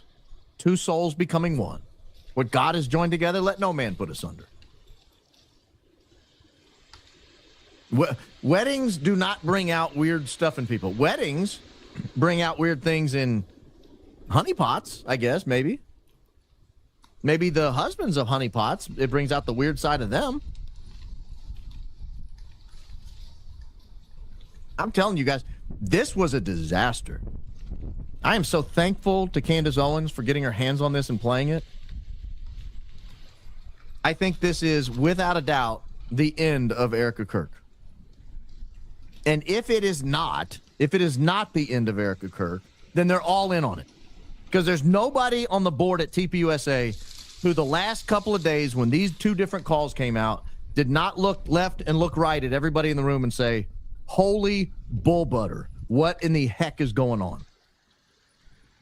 They probably use stronger words than that. Weddings should not bring out the worst in people.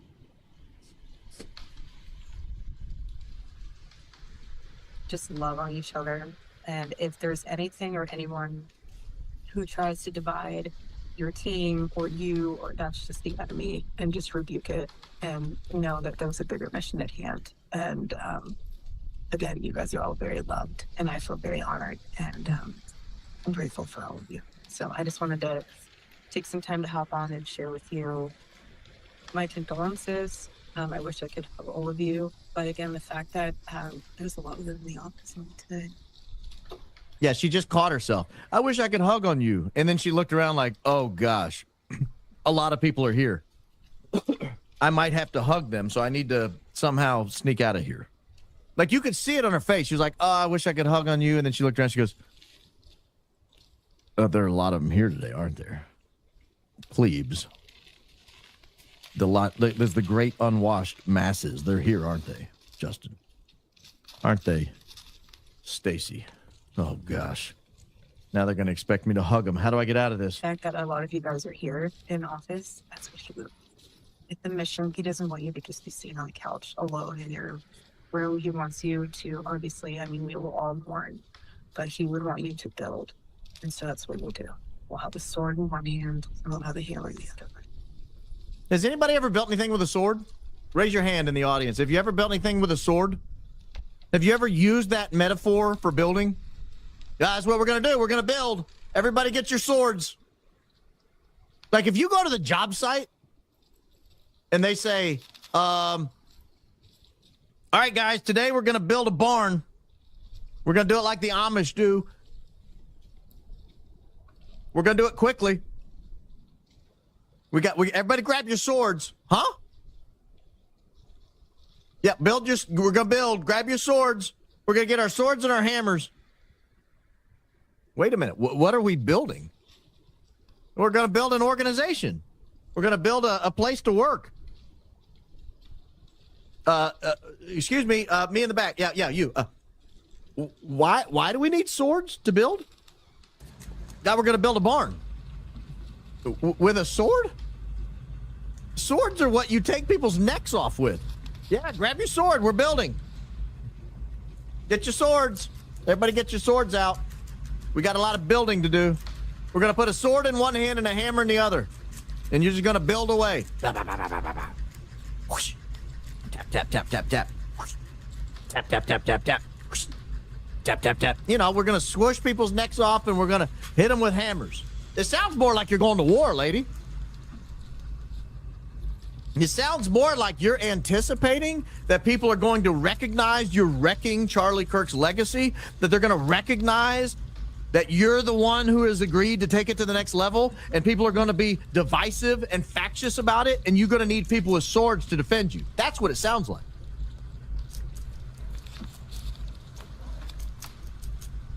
All right, last clip. This is the one where she talks to the employees, and she says, you guys with kids will recognize this. You guys will understand this experience. Okay, I love you all. Deep breaths. Usha, I just wanted to share this with you all. I asked her when we were on the tarmac. I said, I don't know how to get through this. And she said, you know, when you're on an airplane, and some of you have kids will really relate to this. Others that don't, you've been on a plane with kids, so you can also relate to this. But she said, when you're on an airplane and you're 15 minutes before landing and the kids are going crazy and you have 15 minutes left on the plane and they're throwing their toys and they're screaming and you're thinking to yourself, am I going to make it through these next 15 minutes? And then the plane lands. And Usha said, you're going to make it through those next 15 minutes. And the next 15 minutes. And so I just want to share that with you because it was a very private moment. But it gave me some peace to know that we can just do this 15 minutes at a time. So if that means at work when you're feeling a little bit sad, take those 15 minutes and you'll be okay. We're all going to be okay. I love you guys. Have a great meeting. Is there anything else that you need? Okay, so you guys are loved. Love this little film with all the birds. It's so cute. So sweet. God bless you all. You guys ever have that experience? Hanging out on the tarmac with the second lady of the United States? You can relate, right? You can. Who can't relate to that? Who hangs out on the tarmac? You ever hung out on the tarmac? No. No one hangs out on the tarmac. We hang out in the terminal. There might be a soccer team going to, play a travel ball tournament. There might be, a group of people gathered around a bridezilla going on a bachelorette weekend. We don't hang out on tarmacs. Not even those of us with kids, particularly those of us with kids. Maybe if I didn't have kids, I could afford to hang out on tarmacs. But I thought that was the most honest thing she said the whole time. She's going to grieve for 15 minutes. That's the most honest thing she said the entire time. If you need to grieve, take 15 minutes. It's all you need. All you need is that 15 minutes. You'll be fine after that. You'll be fine after that.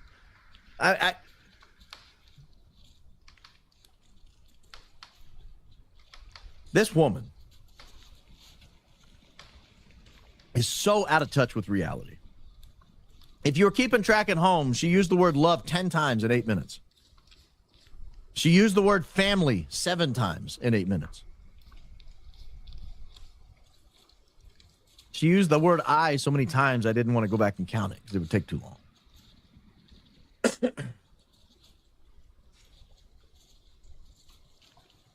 I don't know how she survives these calls. I saw where Drudge Report had a headline of one of the calls. One of the calls was a headline. Erica Kirk call leaks or something. Maybe Candace Owens shows Erica Kirk call. I can't remember what the headline was. That was the first one. This one's worse. This one's worse. All right, I want to show you real quickly a tweet from, what day was this? September 17th. And it references a text message from August 27th. Here is the tweet. This is from Marjorie Taylor Greene. Charlie Kirk invited me to speak at AmFest a few weeks ago before he was martyred. Do you remember the hell Charlie Kirk took for inviting Dave Smith and Tucker Carlson and Megyn Kelly to speak at the Student Action Summit in June? All that hell. Now, this was from this text message right here is August 27th, which means Charlie Kirk had those people. He then had a conversation at the donor meeting in mid-August and another conversation before that in the Hamptons meeting where he caught hell for inviting these noted anti-Semites to speak at his event. He gets off of that. He gets done with that. He goes on the Megyn Kelly show, clearly, visibly frustrated and angry. And after all of that, he decides he's going to bring Marjorie Taylor Greene to speak at AmFest. You should speak at AmFest. Notice he had not invited Ben Shapiro. Ben Shapiro had to buy his way on the stage afterwards, allegedly. But he invited Marjorie Taylor Greene. Would you also want to do a debate about AIPAC? Oh, he's going right into the belly of the beast. He's not inviting Marjorie Taylor Greene to talk about tax policy. He's not inviting Marjorie Taylor Greene to talk about the national deficit and the national debt. No. Would you want to also do a debate about AIPAC, meaning more than one appearance? You should speak, and then you should do a debate about AIPAC. Not with me, no pressure. We'll do whatever you want. Giving her free reign. We'll do whatever you want. That's what he's telling Marjorie Taylor Greene. We'll do whatever you want. Here's how she worded it.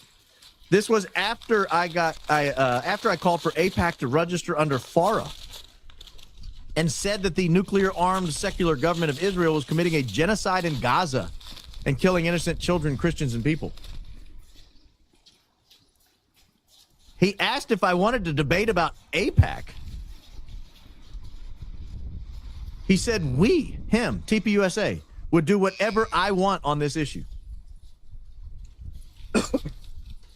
If you don't know who to believe between Bibi Netanyahu or Charlie's personal friend Candace Owens and Tucker Carlson, I'm posting my last text message with Charlie. Believe Candace Owens and Tucker Carlson. And at the same time, always remember, Charlie Kirk is an American Christian. Charlie Kirk is a devoted, loving husband and father. Charlie Kirk is a Christian movement leader, a giant in American history. Charlie Kirk is a Christian martyr for Jesus Christ. Charlie Kirk is a free speech warrior and was committed to nonviolent debate. Don't allow a foreign country, foreign agents, and another religion tell you about Charlie Kirk. And I hope a foreign country and foreign agents in another religion does not take over Christian, patriotic, Turning Point USA. That is the message he sent her. When you add this to the timeline of events, this was 2 days after Brian Harpole says they began planning the UVU event. This is 2 days after the August 25th date where the SAM 000 flight flew from Camp Springs to Colorado Springs. This was 2 days after the Heber City flight flew from Heber City, Utah to Nashville, Tennessee, on the day the micro explosive was to be delivered. I don't know whether any of those are related or not. I just put it all on the timeline and let the timeline speak for itself. But the more we add to this timeline, the more we see about what's going on around Charlie Kirk, the more we see about his mentality. He's taken hell for hosting Tucker Carlson, so he invites Marjorie Taylor Greene. He's taken hell for having Dave Smith just absolutely batter Josh Hammer in a head-to-head debate. Now he's inviting Marjorie Taylor Greene to debate on APAC. He's taking hell for having Megyn Kelly up there. Megyn Kelly's, frankly, pretty innocuous when it comes to this issue, and he was still taking hell about it. And so he invites Marjorie Taylor Greene after Marjorie Taylor Greene had said all those things.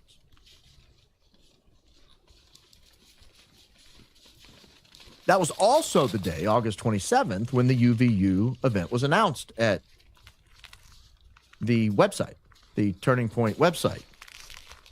Make America Great American Comeback Tour, whatever it's called, the American Comeback Tour.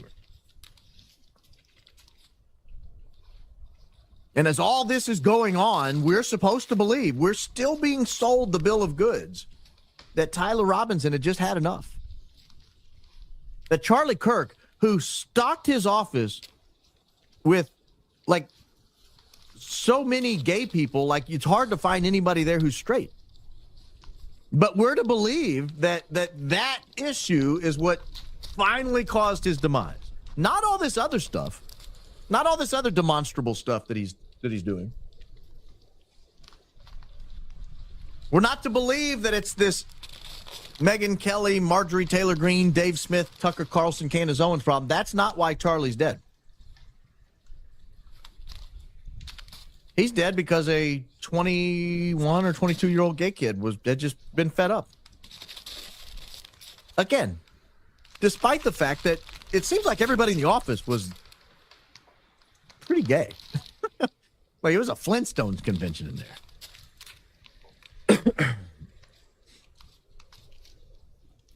I thought that was interesting. Especially in light of what then happened just a few weeks later in Marjorie Taylor Greene's life. Perhaps she got the message with what happened to Charlie Kirk, because a few weeks later, she announced she's resigning from Congress in January. Marjorie Taylor Greene of Georgia, a loyal supporter turned critic of President Donald Trump, who faced his political retribution if she sought re-election, said Friday she's resigning from Congress in January. Greene's resignation followed a public falling out with Trump in recent months, as the Congresswoman criticized him for his stance on files related to Jeffrey Epstein, among other issues. Trump branded her as traitor and wacky and said he would endorse a challenger against her when she ran for re-election. She got the memo.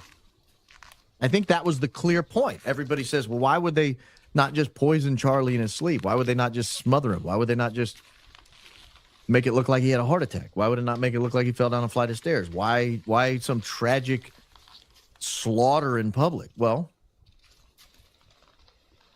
notice Marjorie Taylor Greene resigned.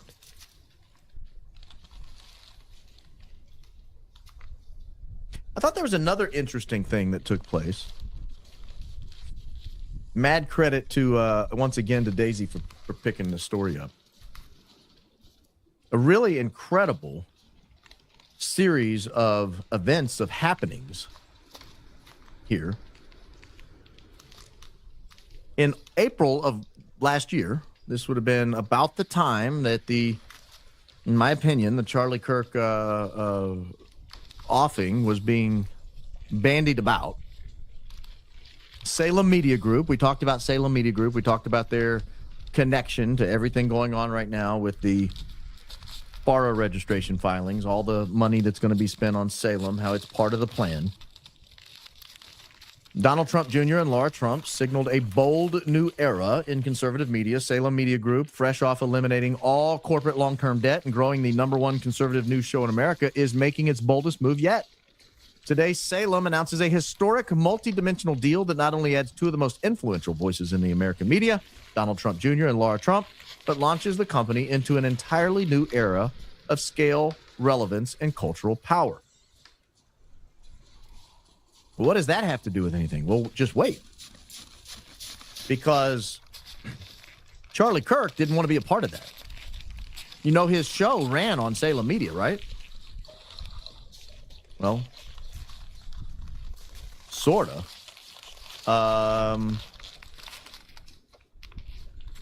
Earlier this month, Charlie Kirk and the Charlie Kirk Show announced it would move away from its long-running, nationally syndicated radio format.